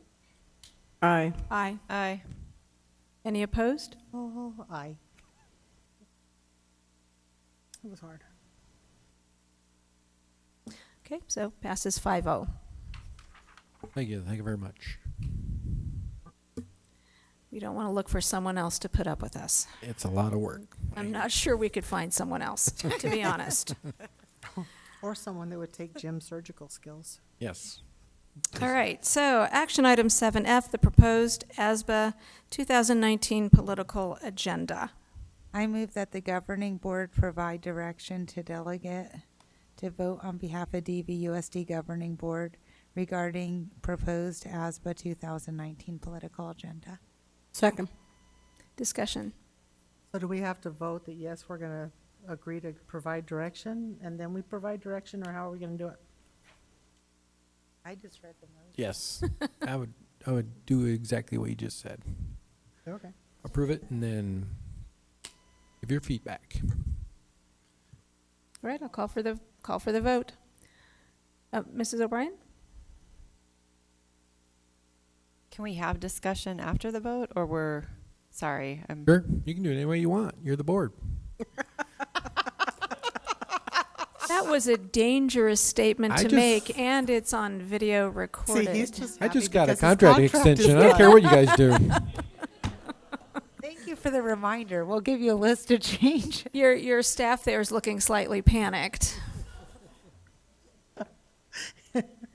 All right, well, I'll call for the vote. Don't we have to vote on each item? Well, no, because the only reason I say no, not per item, is because what I need is direction. Yeah, last time you walked through it, that makes sense. Well, I would that's what agree I'm with that. saying. If they say vote yes, and then the item changes there, I ask that they print out a copy of the agenda for me.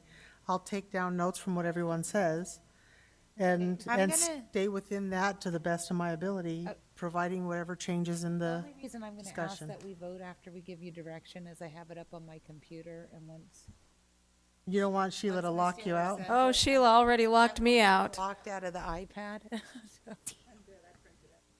He's very quick.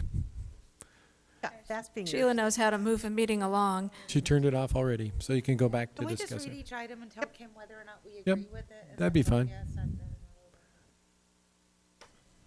Ready to take Okay. my notes? Yep. I think there was a couple in there that were Questionable. drew attention, but the rest 90% of them were okay. So maybe focus on those that you had questions with. Okay, well, I'll try to read not too slow and not too fast. Adequate and equitably fund district schools to at least the national median per pupil funding. I agree. Agree. Agreed. Preserve and strengthen local control. Agree. Agree. Agree. Improve outcomes for all students. Agree. Agree. Agree. Require public accountability for taxpayer dollars spent on education. Agree. Agree. Adequately and equitably fund district schools to at least the national median per pupil funding. Wait, are you going, so now you're going to go under each of those sections? The 'Cause four you you gotta just hit A read and B. were the like titles Oh. of each section? Okay. Provide additional state funding for nationally competitive salaries to attract, recruit, and retain talented teachers and staff. You want to do the revise, where it says revise the school finance formula 2. I think that's the next one. Okay, I'm sorry, I'm on page 2. Page 2, item I A. think this is what will actually come up to vote. A and B. Okay, revise the school finance formula to provide a stable, dedicated revenue source, less reliant on the general fund or annual legislative appropriation. And B, ensure the formula addresses the unique financial needs of schools serving students in poverty and in rural schools.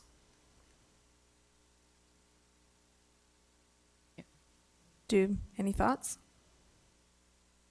I think they're good. I think that every highlighted black section, though, is going to come up. The provide additional Right. state funding is also going to be. See where it says A, provide stable, dedicated revenue, this one here? Okay, so 1, 2, 3. So even your provide is going to have it.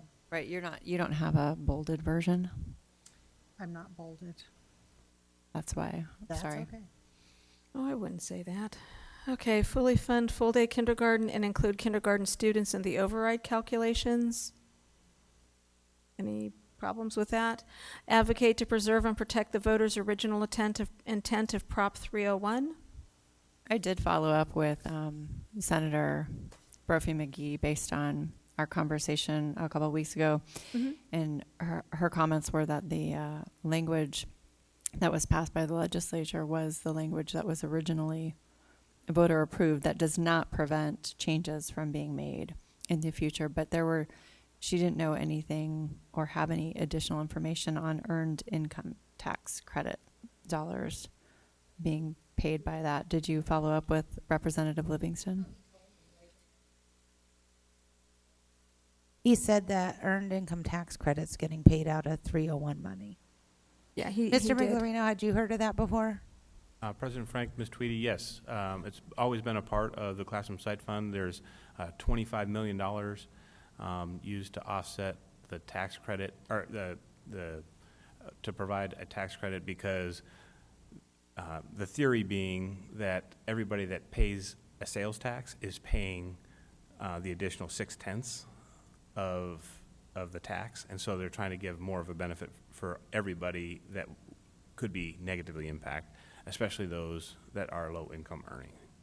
But it is part of the original language. It is part of the original language, and it was not changed when it was renewed. Correct. So And it it's is continued. just a continuation of what was I know there. there's people that might want to remove it, so I don't know. Well, so basically your earned income credit is going to hit your low wage earners, and it'll phase itself out. The earned income credit is like a bell, and you get your maximum, and it slowly reduces. So it's basically going to give back the money to the people who have paid into this tax that can't afford it. And I think the arguments that I've heard is that there's really no accounting of that $25 million. I mean, so the theory, I think, has some merit, that if everybody has to pay a sales tax, and those that are the lowest earning, those that would be eligible for an earned income tax credit, might be harmed, or may create more of a financial hardship for them. Giving them a benefit certainly makes sense. What I've heard as an argument is there's not a good accounting of that, how that $25 million was applied, or who benefited from it. So, I mean, Okay, So so I think that go ahead. I was just going to say that to maintain the intent of the money going to the classroom, I think, is the intent of that language. I would concur. so everybody's good with it? Yeah. Okay. Okay, provide adequate ongoing resources to ensure district equipment and facilities are maintained and comply with at least minimum school facility standards. No problem. Accelerate full restoration of district additional assistance funding. No concerns. Provide new school construction funding for site acquisition, design, and construction before existing schools exceed their maximum capacity and become overcrowded. Would be awesome. Eliminate unfunded mandates and administrative burdens. I'm against Really that. awesome. No, I'm kidding. Return desegregation funding to a primary tax levy. I'm going to keep going until No, I somebody don't. yells stop. I don't agree with the desegregation funding from primary tax levy. Okay. I don't I don't know that I believe that right now desegregation is something that impacts a small percentage, and I think there's already so many issues with the public believing that they're paying excess taxes, and we go back and forth with everything that's occurred in the last year. I think that we need to focus on funding all schools appropriately versus funding some schools and maintaining less of a funding for others. So that's just my personal, I don't like it, but I will vote however the board wishes.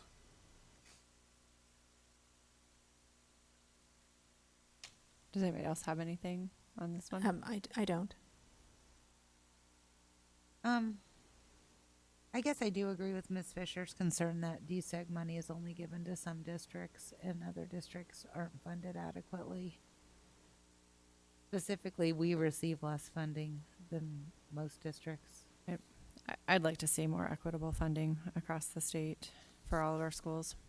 So I would rather see that, yeah. Okay. Mrs. Ordway? Well, I don't know that the label of DSTEC money is accurate anymore. So I believe that what we're saying about equitably funding school districts for what they need across the board, inclusive of rural school districts, probably makes more sense. I would agree. All right, conduct an exceptional student services cost study to provide greater equity in funding and access for exceptional student services within the public school system.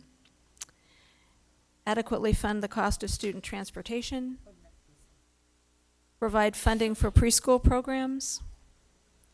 Reform current year funding to a system that provides districts with appropriate, stable annual budgeting ability and technical reliability. Prorate funding over the entire school year among all schools that a student has attended during the year for any student that changes enrollment during the year but has not moved. And I would say, based on the conversation we had last time and Dr. Finch's comments, that I would have to have some more information on this, and I'm not sure, given what we heard last meeting, that this would be an effective way to spend our resources unless they're going to include additional funds and staff to take care of this, which we know usually does not occur. I would agree. It sounds like a good idea, but sounds from your experience, what you shared last meeting, that a good idea that is not such a good idea. Yeah, I think it pulls focus away from just what we need to move forward. It's just something it's a non-issue right now. Okay. Improve school safety. Maximize local control and flexibility in managing funds and programs. Maintain board control of all secondary property tax levies for district schools.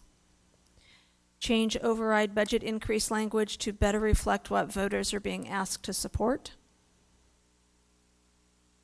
Allow school districts greater flexibility in the divestiture or use of taxpayer-funded assets.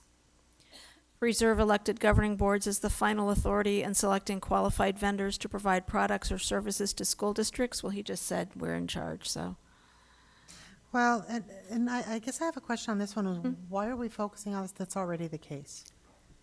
I mean, do you have any information on why they're trying to Mrs. change O'Brien?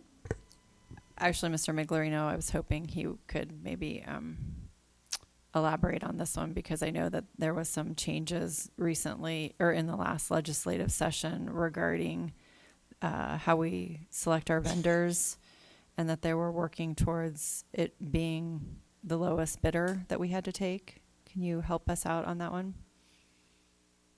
President Frank, Ms. O'Brien, yeah, there are some changes in terms of how we will have to deal with procurement. In fact, some of those policies are being changed.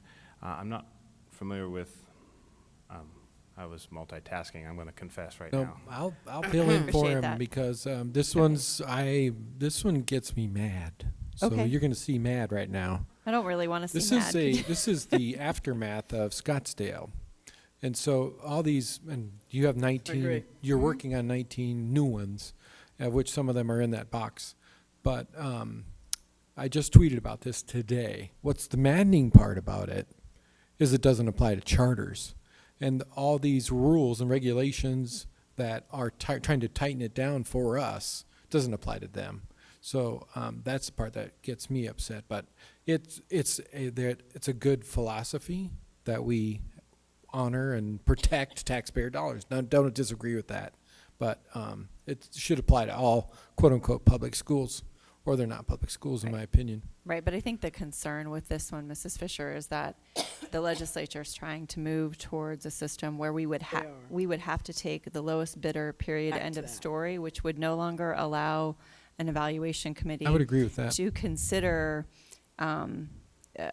experience and a variety of Location, items. ties to the district, all the above. I really, I agree. I actually think this is a non-issue. I don't agree with, we don't actually have our own set of rules for procurement.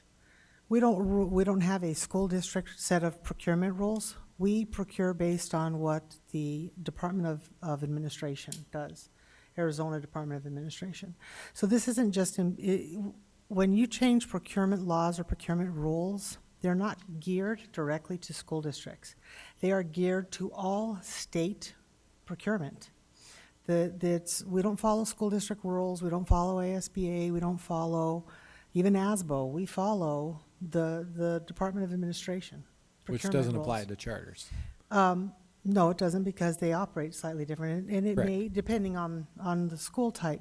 But this has nothing to do with charters. This has to do with procurement. Right. That's just my philosophy. And my concern is, by the time you get to the stage where a governing board is looking, we ran into this with the last RFP, where we got into a heavy discussion of, well, governing boards are to just quietly accept whatever is put forward, and we don't question. Right. And Well, also administration didn't take the lowest bid either for Right. the exact same because reason. and I get that the belief is that it came out of Scottsdale, but this is not because it hit the Scottsdale board and the board approved something incorrectly. The inappropriate behavior was in the school district administration, which is why some of them are currently under indictment. Correct. So my concern board with this members is that resigned we're as well. taking on an issue, thinking it's a school district issue, when it's not. It's a state procurement issue. And I don't know that it's a good resource for school. We need to focus on things that are issues for the schools. That's just my opinion. I'll vote, like I said, I'll vote however the board wishes. I just think it's a non-issue for us because it is a state procurement authority. So what is the consensus of the board? Support this or not, Mrs. O'Brien? I think we should support it, especially if it is geared directly towards school districts. And I have heard from some community members that this is being pushed and centered on school districts. So if I'm incorrect in that, I don't know, Mr. but, McLarino. but otherwise, I do support that we should not have to just take the lowest bid, irrelevant of a whole lot of other I would factors. support that as well. So Mr. McLarino, do you know, are we separating from the state procurement to have our own school district procurement? President Frank, Ms. Fisher, no, not that I'm aware of. We will still be subject to the state procurement code. Okay, thank you. Okay. So moving on to the next item, allow districts the option to operate individual schools for 200-day years and increase accompanying funding. Oppose legislative intrusion on school site budgeting decisions. Maintain exclusive local authority over any measure that would propose to consolidate and/or unify any number of school districts into a larger school district. Wait, what? Okay. Wait a minute, though. The issue I have with this one, I understand local control, but when you start looking into issues where you have a school district there for 600 students and a school district there for 400 students and a school district there for 1,000 students, all that have a full administrative district level staff, at some point someone has to step in. And to rely on that governing board and that governing board and that governing board to address it, when that administration, and that administration, none of them want to lose their job, because if they had to unify, we would only need one administration. I think this is going to become a serious political issue of a waste of public funds. When the money's supposed to be educating kids, there's concern when we have, a superintendent salary and a associate superintendent for a 600 student district. So I would respectfully disagree with you. I've been into a lot of the smaller school districts in my current position, and Arlington, for example, has a superintendent who is also the associate superintendent, who is also the principal. So And probably those- drives the bus? Probably. So you do have those smaller districts, but they generally don't have the size administration that a district the size of Deer Valley would require. So I've seen It- both. I would agree with you. I've seen both. So, This impacts rural big time. yeah, so I would be in favor of supporting this. That's just my opinion. Other thoughts? I think that it is, obviously wise for us to be good stewards of dollars. I did reach out to have a conversation to try to understand what the committee's thought process was on this one, and that is just so that the legislature does not take the final decision away from the voters in those districts. This problem maybe could be addressed more creatively by providing incentives to those smaller districts, especially here within the city, where you have the one or two schools right next to 3 or 4 schools. But ultimately, the voters, and I want to say the voters because I think that it would be incumbent upon the governing board members to turn it over to their voters and their constituents to make those determinations. There are some good things about becoming a bigger school district, and there are also some cons to that when you become a bigger system. So that was my understanding of what the committee was saying there, was that the legislature wouldn't change the law so that they were making the decision instead of the voters. So my Mrs. Ordway? concern is that this doesn't say legislature, though. Do I note that? Certainly make a note of that. Mrs. Ordway? I was going to say, I think there's two different things that go on. We do have some school districts within Phoenix that are blocks away, but we also have the rural school districts, and really with the school district, especially in the very small ones, that school district, that school, high school, and elementary school is the hub of the community. So when you want your school to be the community school, you can't have 57 miles over here and call this the center of your community. Although I do understand that we do have some that are in downtown Phoenix, so I'll support it the way it is at this point. But at some point, someone will figure out, like Mrs. O'Brien was saying, there'll be a carrot or a reward to say, you're 9 blocks away from each other. You've got 400 kids. You've got 400 kids. Let's make this work, because these kids all feed into the same school. So I agree now. And, the way and it is. many of those smaller districts that we have within the Phoenix area were at one time small rural districts. Absolutely. That have been swallowed up by the larger Right. metropolis. And the language does say must lie with the voters of those school districts or those Another those big locally variable that elected. you're not thinking about, and you can taste the hypocrisy from the legislature, is the creation of charters again, filled with administration. We have access to 39 charters, separate quote-unquote school districts, next to my 38 buildings. Absolutely. And their administration costs are double our costs. They're 20%, we're 10%. And they continue to say, hey, we need to consolidate, but they give out the free cards for charters to continue to expand. Makes no sense. Same problem My in concern, Michigan, if we don't start same problem here. unifying, their charters are going to expand further. Yep. So that's just I my- don't disagree with unification, especially in a suburban setting, but I think we need to pull a lot of the cards of the charters. My All opinion. right, so moving on to increase the compulsory attendance age from 16 to 18 years. Yes.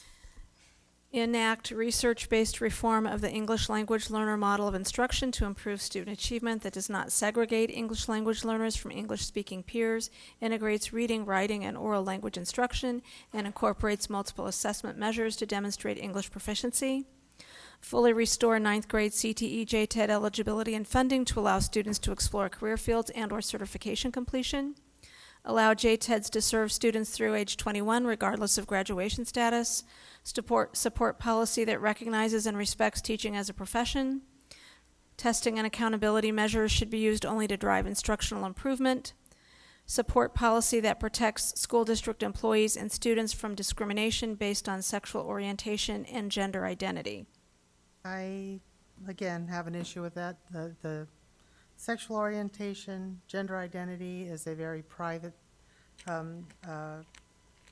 item between a parent, a family, a child, with the district. I do not believe we should legislate anything having to do with this type of thing. We already have a full inclusion of all students, regardless. I think this is overstepping the bounds of a political agenda.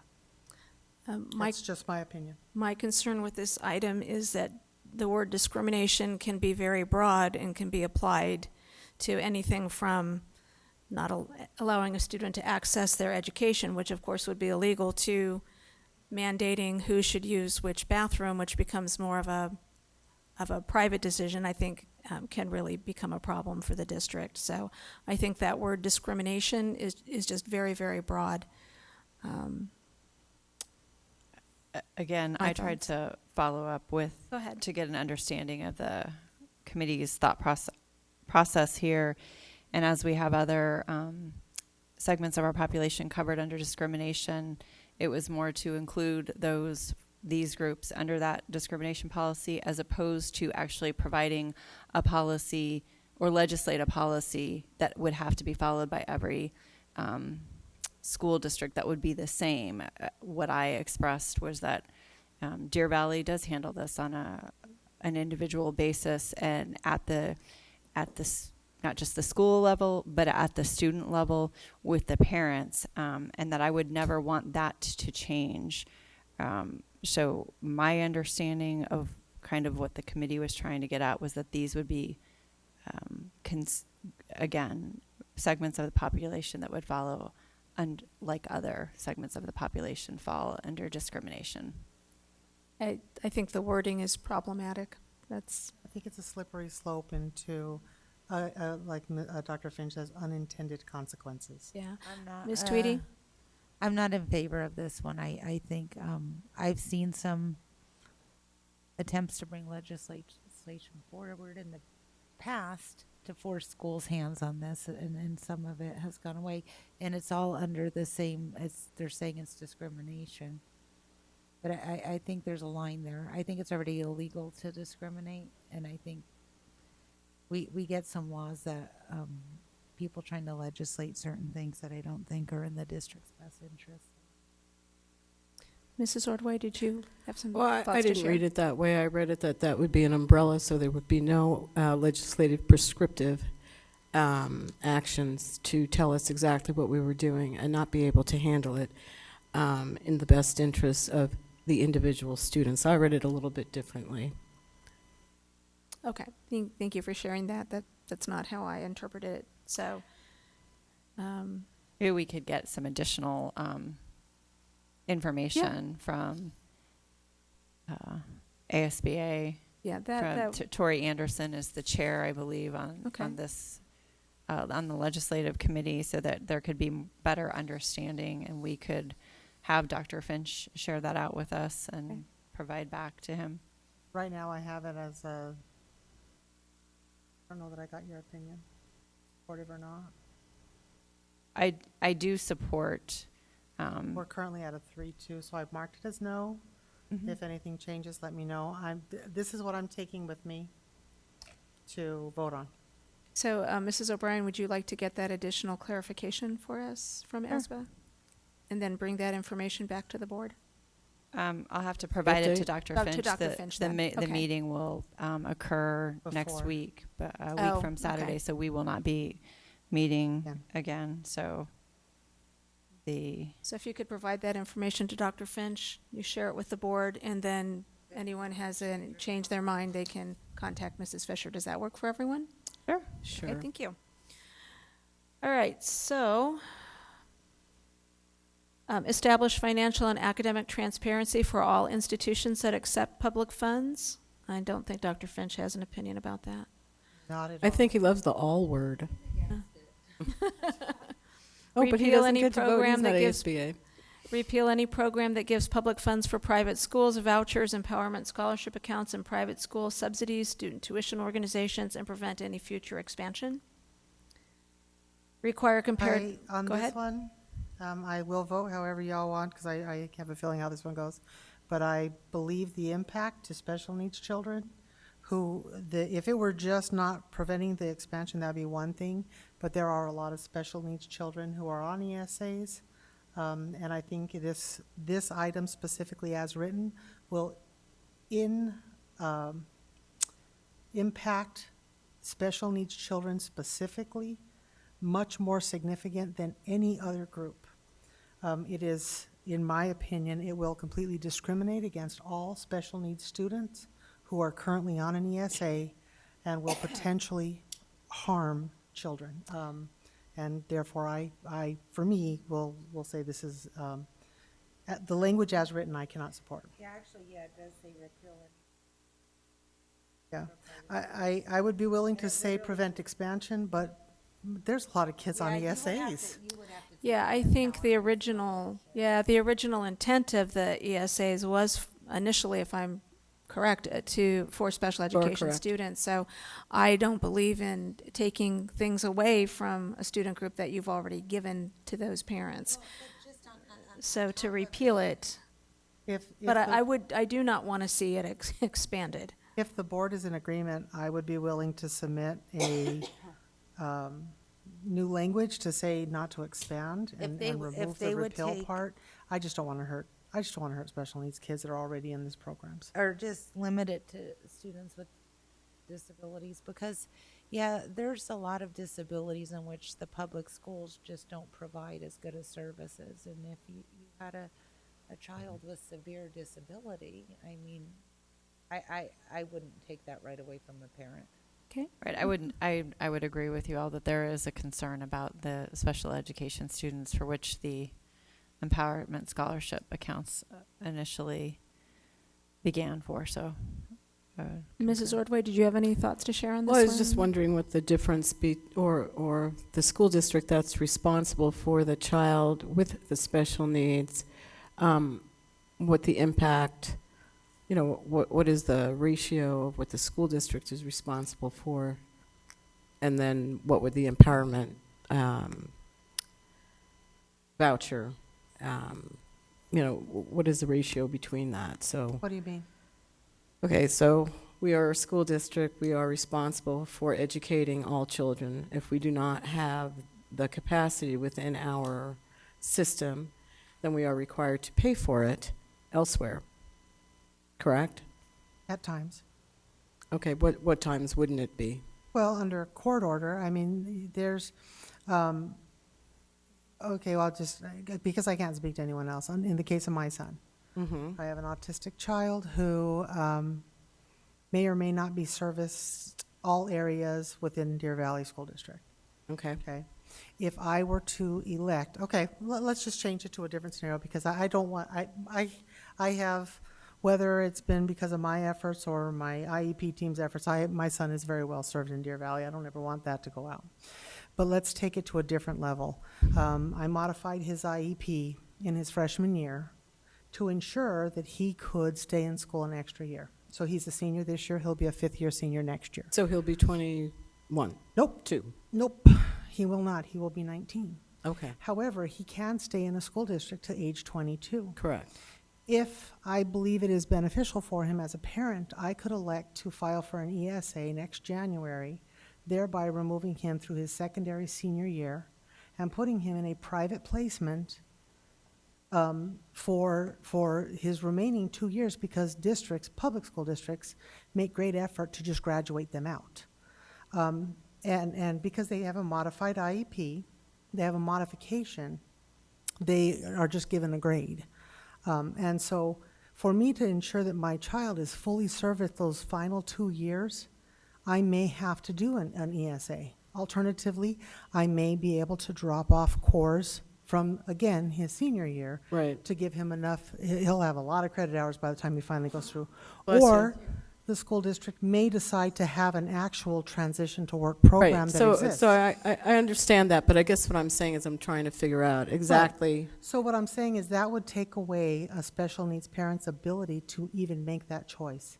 That child would otherwise just be graduated out, not because they were proficient or able, but because they sat in the seat for enough years and had grades that were given to them not based on proficiency, but based on modification. So my concern is those kids do not have other options. Well, I'll go with going against it with that, but I think that what you just said brings up something else, because if we're pushing people through, no matter what their situation is, then that's a system problem, not a That's voucher why we're problem. doing this. That's why we're doing the evaluation. Evaluation. So, okay, so Part of it. to return to this item, so I think the consensus is the changes that you You want me discussed to making. suggest changes? Yeah, to Okay. suggest those changes. Require comparative classroom spending audits for school districts and all other institutions that accept public funds, and define classroom spending as both instructional spending and student support spending. Require consistency in the recusal of a board member from a decision in which the member or the member's employer stands to benefit financially. So that is the list of items. I believe we had a motion at one point. And I will call for the vote. All those in favor? Aye. Aye. Aye. Aye.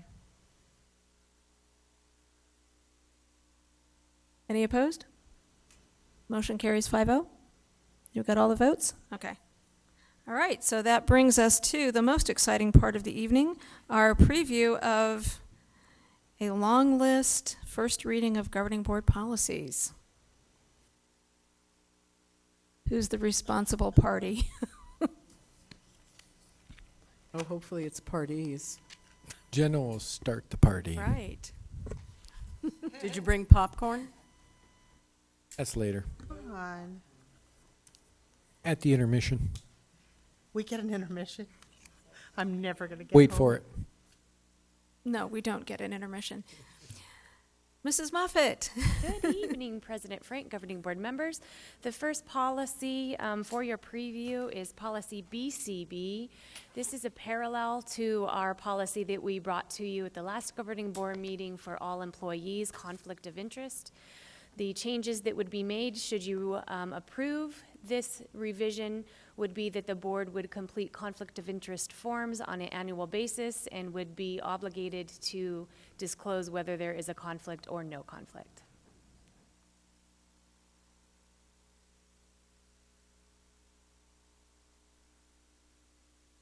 Okay. Shall we move on? Let's move on. Here's what was Oh, on the consent agenda. this is our office. Miss Sheila, why don't you fill us in? Okay, policy board meetings, and this change is due to House Bill 2065 amending several sections, and they're adding a section, if you've read the draft, on one-way electronic communications, how that can be considered a board meeting, adding that language. Okay, any questions? Let's move. It could be considered a meeting, one-way conversation? So Dr. Finch sends us our Friday update, we just had a meeting? Is that what you mean? Nice try. If it's one-way communication to a quorum of members. That's why I said the Friday update. This actually says by one member of a public body that is sent to a quorum of the members. So if I send To all five. communication to the other four, that one-way electronic communication could constitute a meeting. If Right. I tell Correct. you all, this is how I'm going to vote. Yep. Correct. And we already But only if know you tell that, us how so we're gonna vote. I give you that speech all the time about PCing emails So does that include any communication separate from? to all from- five. From voting, like I sent an email to 3 board members saying, hey, how are you doing? Is that now Nope. So considered? it says, and that proposes legal action. Yep. My concern again is to protect you. So this is just re-emphasizing what you already know. Correct. Yes, talking about the weather is not a problem. It's talking about school-related items. In particular, you can get really hot water if you tip your hand on how you think you might vote on X, Y, or Z. That's when, then you really have a problem. Okay. Any other questions? No, but I would like to read the statute and the changes and then the policy. Are we taking the ASBA's copyright version of all of these? on most of those. It's just a first reading, right, for all of these? Yes. Correct. First reading. Because Preview. I'm only asking because I would prefer we not just take a copyright version. I'd prefer we actually look at it. In fact, ASBA always says that this is not intended to provide legal advice, blah, blah, blah, because they don't want to have accountability for it. So, and that's fully reasonable for them to do. But I think we need to take a closer look. Okay, so this is the first reading. If any board member wishes to do research on any of these items, then Happily please will. bring that to the second reading, and we will discuss it at that time. Would we also be able to get a one-way communication? I'm kidding. Will it be on the consent agenda have the again? question. Right. Because- If you want to pull that particular one, let us know and we'll bring it up for discussion too. I This honestly have a particular problem for addition. policies to be on a consent agenda. Consent agenda is where we hide things. It's not Okay, where so we then actually- I think we can put That's- those policies on as separate action That's where it's items. So supposed it's to not a, be. Could we not, I mean, I guess could we do our what first Dr. reading? I'm sorry, Ms. O'Brien. Actually, I think, if I could interject, if we don't have any, because some of these policies are going to be maybe more simple than Routine. others. Sure. So if a governing board member would like one pulled to have it on the agenda, could we do that as opposed to having all, I don't know how many are here, Correct. That's exactly how you're supposed to do it. as opposed to having them? I don't think the Yeah, sure, consent we can do it agenda is that a way. place. Rubber stamp. You can policies. pull them all if you want. I just- Okay, but I'll the ask consent for that. agenda is not for a We can rubber go through all stamping. 26, that's 20, that's fine. Okay, so let's go through the first reading on these policies. Anyone who has a question or would like a policy to be considered separately, please email either myself or Dr. Finch, and we will put that I'm into just the going to agenda. weigh, I just want to weigh in on the, so we have 2 reads before we vote, right? We don't vote till the 3rd read? No. You Vote on vote the on the second second time. read. So any We're voting corrections on- are done between now and then.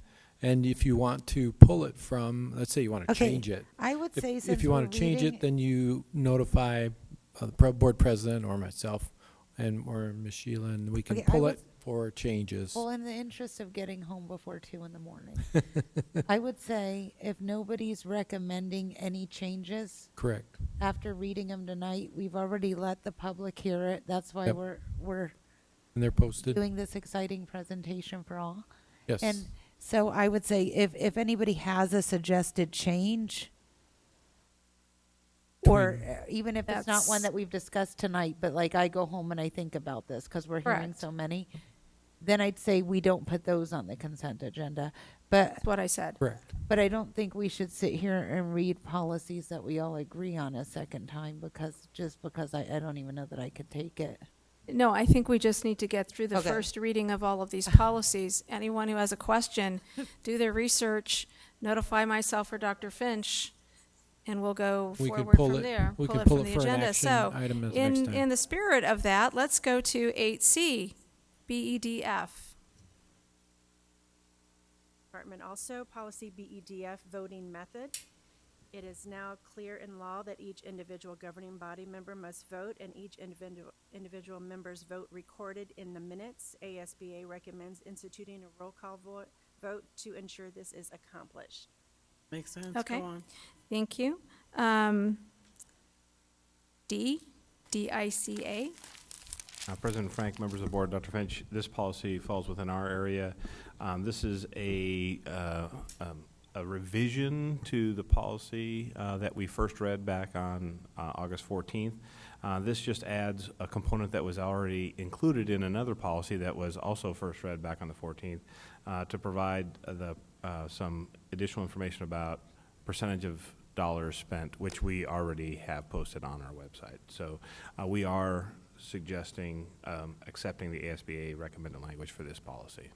Oh, Okay, I believe the in fact, next one is also yours. and so the next one, DIE, is also a revision to a policy that we first read back on August 14th. And this just includes some additional language about how frequently we can use the same audit firm. And so that is in compliance with a new statutory requirement that has been approved. We are recommending to accept ASBA's language for this policy as well. Now I have a question. So we've been using the same external auditor auditing company, right? That, President Frank, Ms. Tweedy, yes, we have for probably decades. So we have to find a different one and then rotate the external auditor? Is that what you're saying? That is correct. And part of our requirement in the last solicitation that we did is that we changed the lead auditor annually. So we got, even though it's a large firm, even though we had the same firm, we would request a change of the staff members so that we could get a fresh look at things. Now we will have to be, once our contract is expired, we will have to seek a new audit firm. And how often would you have to change audit firms? Every 3 years. Every 3 years? And how many, do we have a lot of audit firms in Arizona?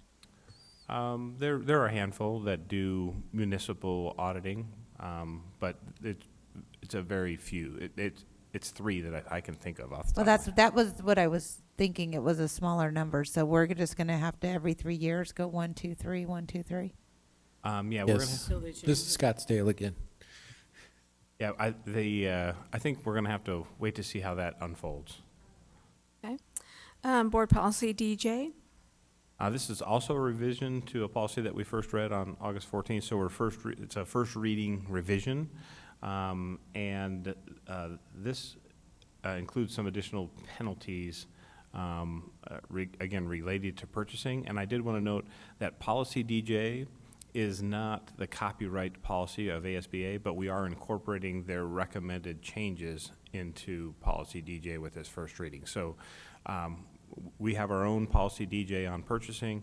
We are accepting the new penalties that were part of House Bill 2663, which is the procurement law that we were just speaking about earlier with the ASBA discussion item. Okay. Policy DN. DN is new, so this is the first reading. Those other ones were the second version of first reading. And this just requires us, or specifically pertains to how we can sell or lease property to charter schools and private schools as part of our property disposition. So if we were to get rid of something. Okay. FCB. FCB is also a new first reading, so this is the first reading for FCB. Similarly to policy DN, if we were going to retire facilities, this policy basically prohibits us from not selling property to a charter school and accepting a proposal from a charter school as the most advantageous to the district if it was deemed so. President Fisher, excuse me, sorry, on policy DN, that policy is not accessible on the board docs for me.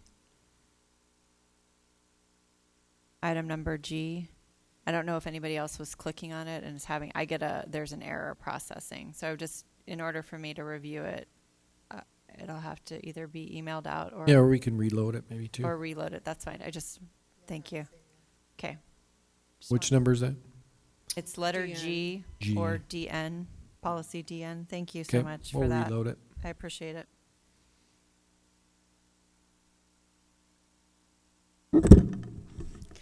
Policy IL is a first read this evening, and what it basically is stating is that for students who have not shown proficiency in grades 6 through 8 in mathematics, their parents will be notified no later than the first half of the second quarter.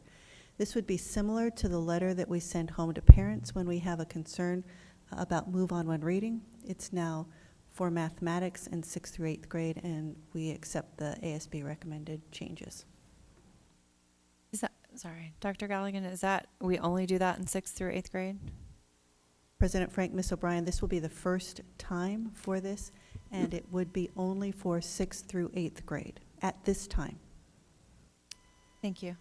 Question. I don't see any statute cited. Are we required to do this policy change? I mean, I don't see a law. Most of them are saying because a statute changed or. Is it an ASBA recommended change then? No, it has to be legislative. There are ARSs listed down below. Yeah, it has to be legislative. It is. We'll find it for you. Okay. Could Okay. you send that to me? Sure. Thank you. So policy IMD. Or did we not? Good evening, President Frank, members of the board. I'm excited for my debut here with you tonight. As well Very- we are too. Very exciting here at the Policy Advisories. So my first of three that I have for you tonight, the first is IMD, School Ceremonies and Observances. This comes from the updated language in ARS 15717, which adds specific language about documents that can be recited or posted in a classroom. I put a few there that are examples in the updated language. You can see all of them that are stated, and we recommend accepting it.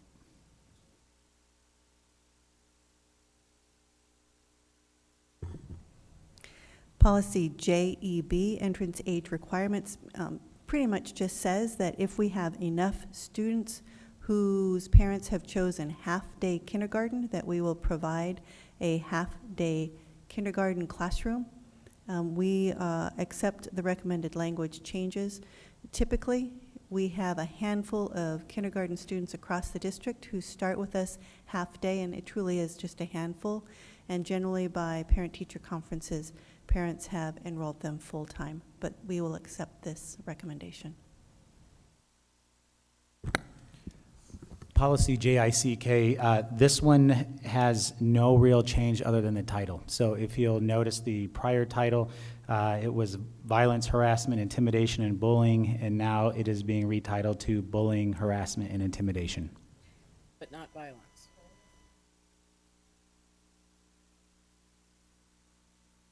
So nonviolent harassment, nonviolent, okay. All right. JJIB, this is for interscholastic sports. This policy is interesting in that it's incorporated language from an AIA bylaw. So according to Director Warner, there's really no change for us in terms of practice for what this policy is doing. It's something that we've already been doing. It's just bringing in, again, a formal AIA bylaw. The one thing of note in this policy update is that it does require us to notify a parent in the event a student has a concussion in one of our athletic events. Awesome.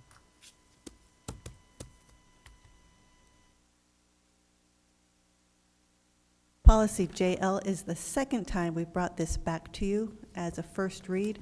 And actually, what is stated there is not what the second change is. The second change is really a revision to the policy, giving us a definition of what is considered a regular school day. And a regular school day, as I think I shared in one of the Thursday updates, begins when academics start. So when the bell rings and kids come onto the playground before the last bell rings is not considered part of the regular school day. So as our public speaker mentioned, recess must be contained within the portion of the day that academics occur. So when that last bell rings and kids are sitting in their chair, that's when the regular day begins.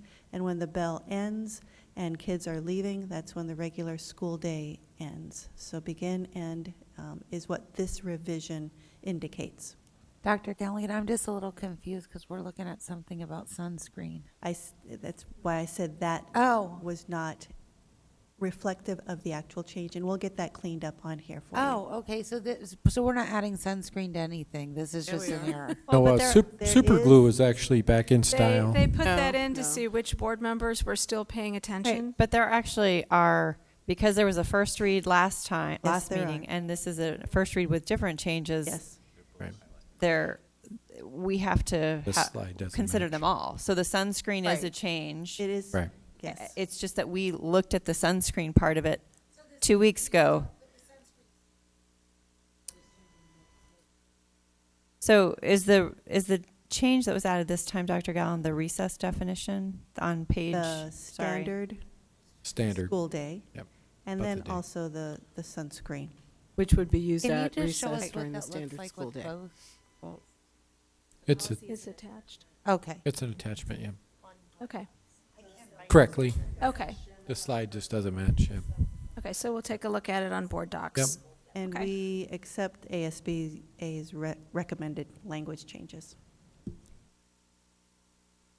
Oh, he left and we didn't clap for his debut. Right. Oh, nice. Well, I mean, he Nice left job. he left the area. I still think Bring him super glue back needs for to the be end added. of every meeting. He had a lot of energy.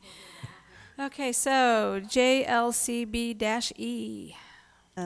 This is an exhibit that you don't actually need to approve, but basically what it says is a parent whose religious beliefs do not allow immunizations must now sign a religious beliefs exemption form. And we agree with this, and we'll have this back to you in a Thursday update. Isn't that part of what we've always done? Is this actually new? Because I know I had to fill that out for my son. Isn't that what Deer Valley's always done? We've followed the guidelines that we've been given, and this is just it's been specifically added into this as an exhibit rather than the policy, I would imagine. I'd have to go back and look at the policy.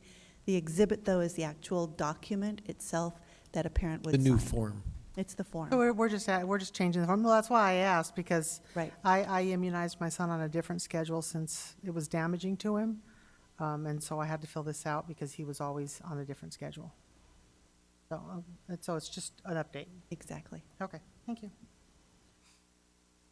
Policy JLCD, language has been added here to include the ability to accept monetary donations or to apply for grants to get epinephrine pens. So for those children who need those auto injectors, this policy, the language says we can accept donations or we can seek out grants. And we accept the ASBA recommended language change. Is there going to be any safeguards related to this? I mean, those pens expire within a year. Some of them expire within 6 months.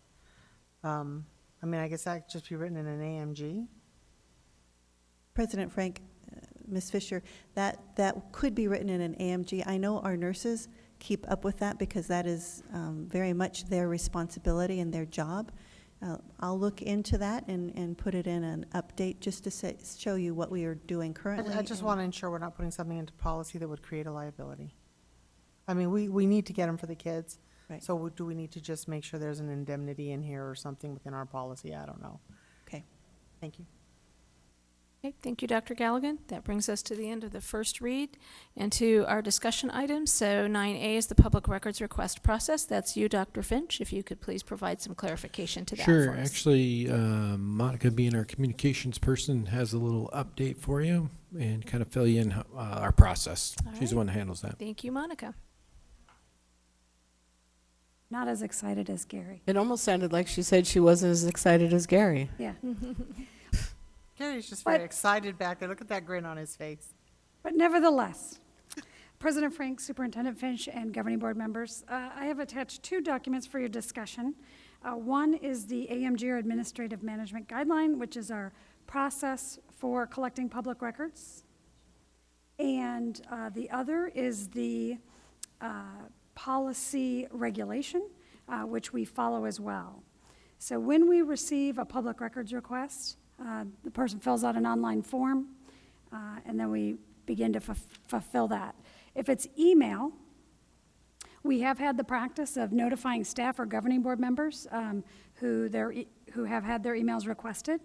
And then we recently updated our AMG to include governing board candidates and also community members, if they are mentioned as the focus of a public records request. Once the items are pulled, then we redact for any confidential information. I'll get into that on the regulation. We share that information with the focus of the public records request and then share it with the person who requested the information. The other change that we recently made on the AMG is on page 2 to match our policy, which is 25 cents per page charge if we have to do paper. copies, and that's fairly standard across the state. On the regulation, I'll call your attention to page 2, to the highlighted paragraph, and this talks about our redaction. Any record that is confidential by statute, which would be any FERPA information, occasionally we'll have HIPAA information, health information, but that technically falls under FERPA, under student information. If the person requesting the emails does not have educational rights for that information, then that would be redacted. If the information involves privacy, so for example, if someone puts their social security number in an email, we would redact that. If there's any information that would not fall under the policy, such as if I emailed Gail and said, Gail, would you like to go to lunch? And she says, sure. That's not in the business of work. If I emailed Gail and said, Gail, would you like to go to lunch so we can discuss the new regulation for the public records, then that would be a public record. Does that make sense? Yes. Questions? Dr. Finch, did you have anything you wanted to add? No, I think we did the additions after getting the feedback from you as a group. So we believe that more is better for communication, but we also want to protect the rights of students and the privacy of students. So obviously we follow the law that way. But I think our policy is done well, and I congratulate and Miss Monica and her work that she does in that office, because we are a busy institution in this area. Okay. Go ahead. Okay, so I'm just going to clarify. We don't actually have any policies that would require the district to notify the board. These are AMGs. Yes, it has. The policy would not prescribe a procedure that detailed, so that's part of our AMG. Okay, I just want to be clear. So we never adopted a policy to protect ourselves and district employees. There is a policy, KDB, for public records, which I would say does protect us. The exact procedure for notifying someone who's the focus of an email public records request, so again, very, very specific, that's laid out in our AMG, and that has been our procedure since I've been with the district. So, but it's a procedure. I'm just being clear, because I thought one of the criticisms that I've heard this week is we had an adopted policy that protected us more than other people in being notified, but it's not actually a policy, is what I'm hearing you say. Correct, it's an AMG. Correct. It's an administrative guideline. Correct. And so that has now been changed so that if a community member or a parent or someone were the subject of a public records request, they would automatically be notified. That is correct. And if there were any information about their student, that would be redacted. If it's requested by a person who doesn't have educational rights to that child. Yes. Okay. And information about anything academic or behavior falls under Any student FERPA, record. anything about a student. Yes. Correct. Okay. Only student records are released to people with educational rights to those student records.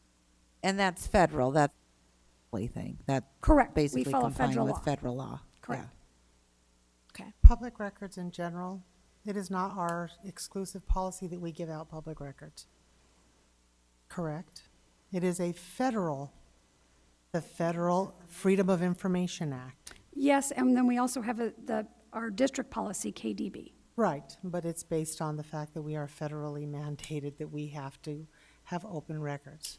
And then we protect them under the FERPA and the HIPAA and other laws that are put in place. Deer Valley does not just willy-nilly put out records to anyone or have a policy that all other public entities have, that public records are public records and can be requested. Yeah, I would say that the district policy, as well as the federal Freedom of Information Act, both lay out guidelines for what is a public record and what is not. Correct. And correct. we follow that. But in other words, we did not make up that we have public records. This was federally mandated that public records, a Freedom of Information Act was passed. Correct. Okay. Thank you. Okay. Awesome work, Monica. Thank you. Okay, thank you very much. Okay. We appreciate that clarification. The next discussion item was requested by Ms. Tweedy on employee travel.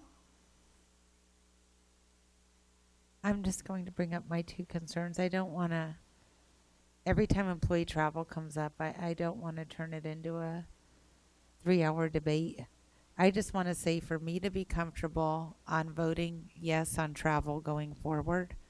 And if 3 other board members don't agree, that's fine. I'll vote no alone.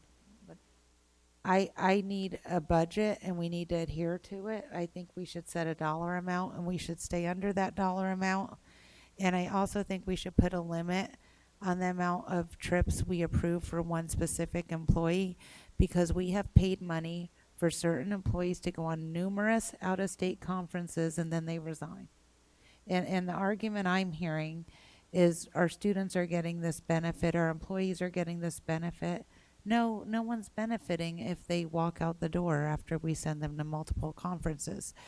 I think if these conferences are beneficial, as a district, we should send a larger group of people, so we're not investing all our money into one person's training, and then if they leave, we lose their training.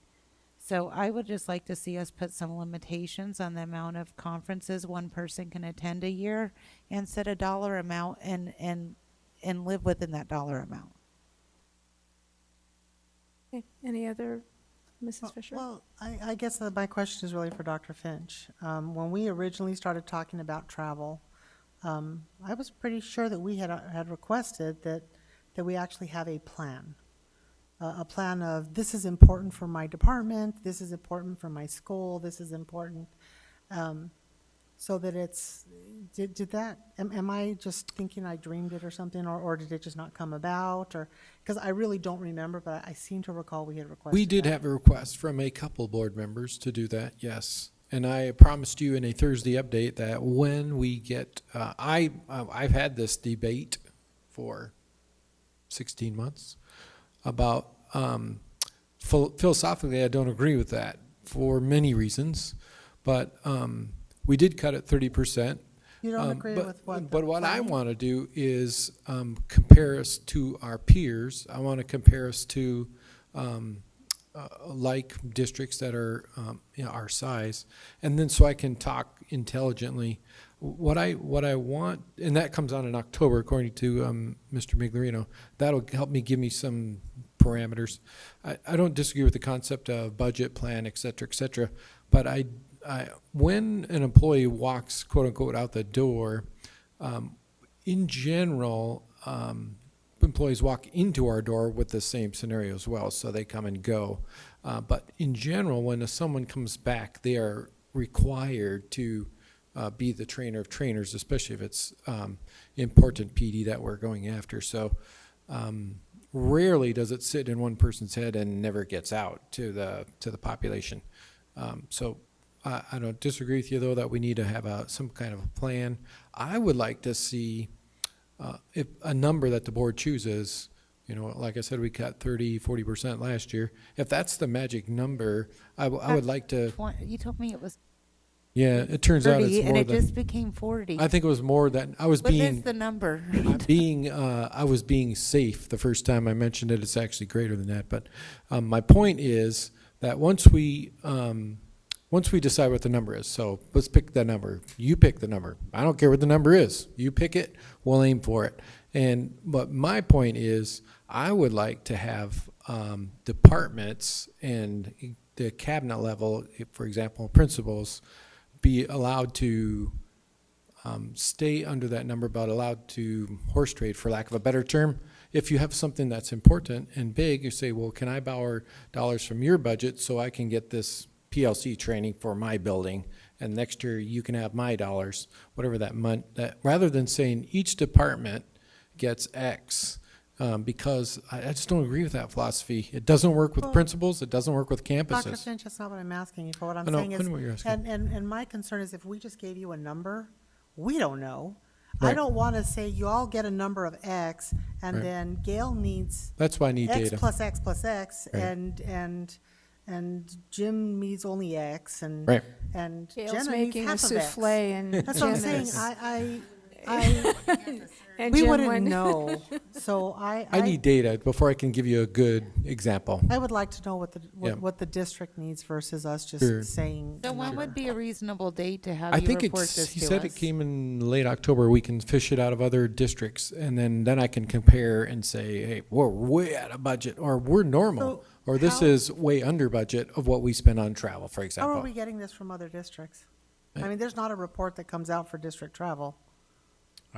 Is there? President Frank, I've never seen Ms. Fisher, I have reached out to my peers and colleagues and asked them for specific information from their general ledger. And then, So we're pulling the data for last year based on what they put in their USFR? Or not in their annual financial CAFR? report, yeah. So we're waiting for them to, and we're waiting for our own district to finalize last year's plan, or last year's books to complete the annual financial report. So are we just running off of a code? Is that what we're going to ask for? Yes, it varies by district. So we're not just saying, give us code, 6580, because it might be different at different schools. Right. But we're asking them specifically for the code that they use for conferences and travel. Are we looking across all funds? Yes, we have we have those reports and have given them to the board previously. We will compile it again for fiscal year 18. Now, you're looking at that for other schools too, though, Title I, Title II, what they used M&O. Like, are you looking at all the funds they use for travel at other schools? It won't aggregate down that low. Yes, so it is by fund, the report that we've created, but it is only a select number of schools, or a select number of districts that were able to provide us with that level of detail. So I believe it's 3 other districts that provided the data, so it's not every district in the state. Oh, or 3. even near us. Right. But it's 3 like districts. Well, I'm not going to belabor this and keep us here all You and I night. have had this discussion many times. I'm just saying, I'm basically at the point I where understand. I'm just going to start voting no on travel. I didn't want to do that if we could reach some kind of compromise, but without a budget Well, we know the budget is, and is limitations what we and did this year. limitations. That's because I'm not going over that number for sure, because that's what we and ended on. limitations. I'm not going to send like one person to 5 conferences. Yeah, I I don't think disagree it's there. important to prioritize. Not everybody needs to go to every conference every Totally agree. single year. You Yep. know, you don't, and I see a lot of that repetition. Yep. So maybe you miss it one year, you go every other year. Yep, I agree. Okay, so, okay. So we should, I'm hoping to have some real numbers that I can talk to you a little more intelligently on where we're at, how we've been doing, and what, maybe how to redesign it so we can, keep better tabs on it. I don't disagree with you, but I'm thinking it's probably November till you'll see it, an actual plan, quote unquote. Any other comments from board members for the discussion? Well, I just think that when we continue to label it travel, we leave out the learning portion of it, the professional development portion. So I don't think we're against professionally developing our employees. So when we talk about it, I'd like not travel, because travel sounds like you're going somewhere fun. No, Well, but not saying that professional development elsewhere is not fun. But there are professional development opportunities that don't involve Correct. Airfare and hotels and meals. Correct, and but what things, I'm so- saying is that what we're discussing is not travel. What we're discussing is professional development with travel. So we're just not talking about plane fare, train fare, gas. We're talking about the whole. Okay, The point, whole. point Well, taken. but we're also talking about employee turnover, and I did send you data tonight. We have a much higher turnover rate than all the districts around us. Well, So in that's all reality, we probably are training people that are walking out our door at a higher rate. I mean, you can look at the well, data and see it. that was like a snippet without context to it, and I will It's a I will say 200-page that the report. two that our president and vice president were professionally developed by Deer Valley and don't work here anymore. So. Yeah. So what I'm saying is the people that come in True. have been developed elsewhere, and it just seems so contradictory to say professional development and waste. I think that each individual that comes in here that we develop does not get developed personally only. The information is shared. And if you are an individual that goes on more than one of the professional developments, I'm going to trust that at least when it gets to Dr. Galligan, I mean, wherever it came from prior to that, that there's reason for it, and that he or she that has attended them has trained you and you and you, and then it goes on and on. So you're not walking away with all of that professional development. So I agree that there needs to be discussion, but I don't know that as board members we should, without information and data, decide that an individual can't go on more than one or can't go on the same thing 3 years in a row. So we're not deciding anything as part of this discussion. This is just to open up the discussion. Correct. What are the Well, parameters, budget? Dr. Finch will be giving us some more information, and then we can go forward from there. Right, so my opinion is that we can't do that, and Ms. Tweedy's opinion is that we can, so I'm just throwing it out there. Okay. That I think, while we discuss our different perspectives, that each of them needs to be listened to, and then we let the experts that we hire give us that information and how it impacts or positively or negatively. That's all I'm saying. Okay. No, I'm not arguing with you, Mrs. Ordway. Thank you for sharing your perspective. Mrs. O'Brien? Thank you so much. Actually, and thank you, Mrs. Tweedy, for referencing that report again. So I believe that came from the staffing report that we got from Mr. Miglerino. So if is that loaded into Vibe? I have to go see. It was a screenshot sent to me, so I'm gonna have to go find the real life thing. Right. I guess I'm asking Mrs. Taylor if that It document not. is already loaded No. in. I did request her to do Okay. it, so she had said she I don't would think tomorrow. you'll actually be able to read it off a cell phone, but No, that's okay. okay. Sounds At like least I Mrs. can. Fisher already made the request that Okay. was asking about. We'll which actually is for find it the to real be, the real report. report to Yeah. be on Vibe. And then Yep. Mr. Miglerino made reference to providing us this information for a previous year already, the budget information, or the not budget, the actual spending information. Was that for what would be the 2017 school year? Did we get? No, 2016, right? President Frank, Ms. O'Brien, so just so I'm clear, the information that we feel that we can gather in October will be for the 2017-18 school year. We have not provided that information. The information that we compiled previously were for the previous 2 years, so for 16-17 and for 15-16. Or our district alone, correct? No, our district and I believe two or three two other surrounding districts. of our comparable districts, yes. And is that also on, Mrs. Taylor, could that be on Vibe as well with all of that? Thank you for making that clarification. In Excel, if possible. What? In Excel, if possible.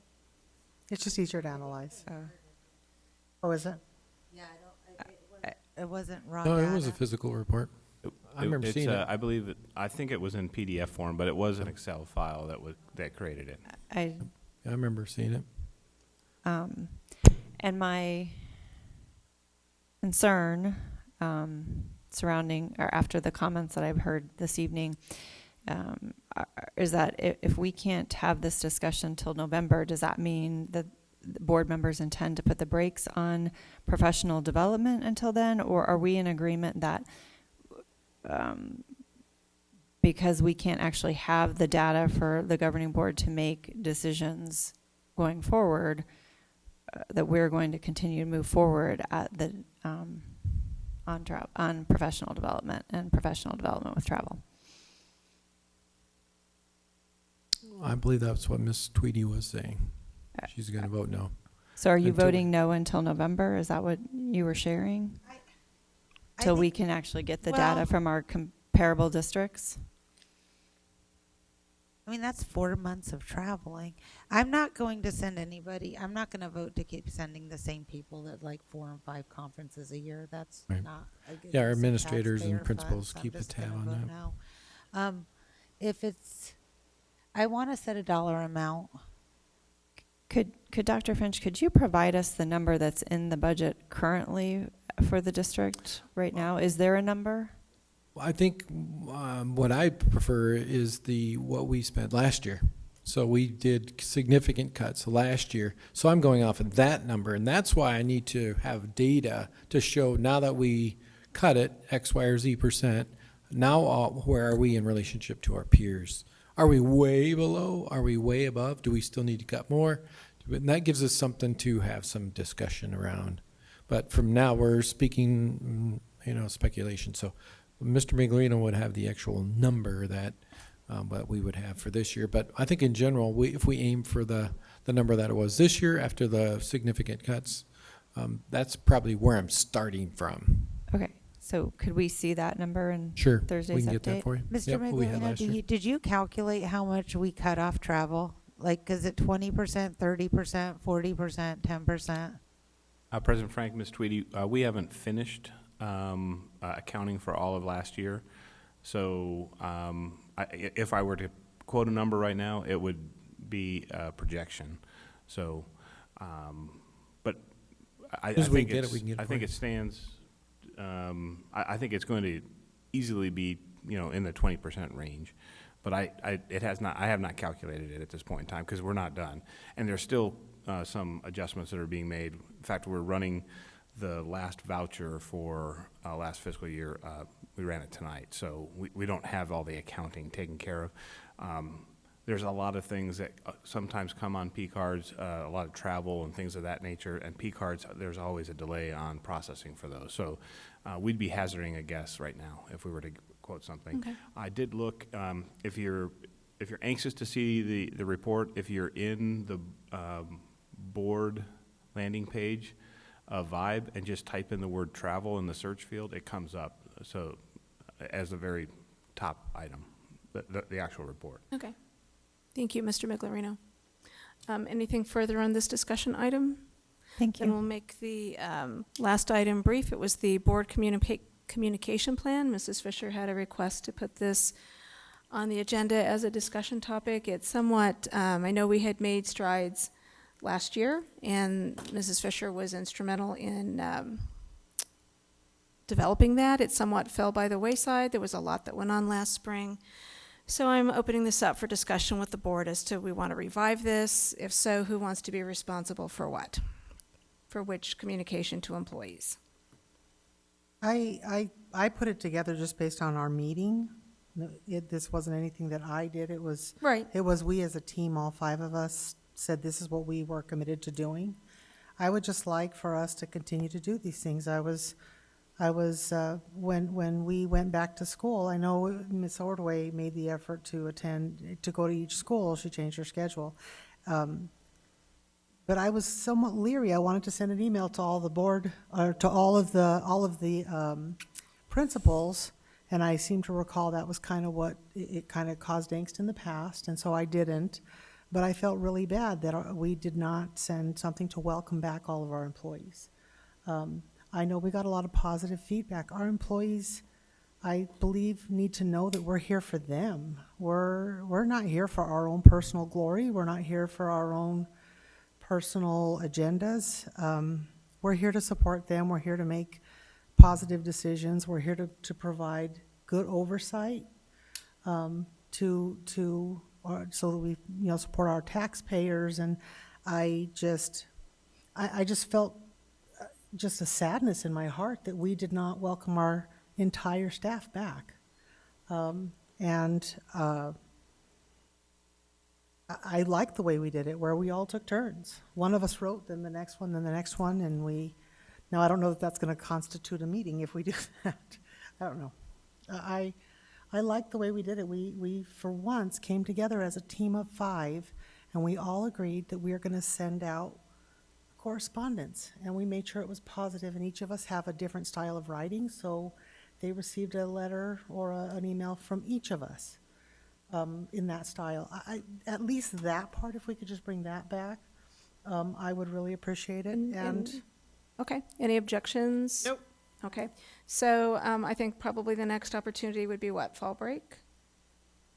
I would like for us just to go with Sheila, if you could just give us, or we could just look at the calendar. I don't want to put it on you, but just maybe get a schedule, and we all just stick our names in like we do with visiting schools. That's fine. That's fine with me. I mean, okay? the visiting schools part stayed. It did. We have the new list. That's already doing, or is always already in process. We didn't do any board surveys. It just didn't come to pass.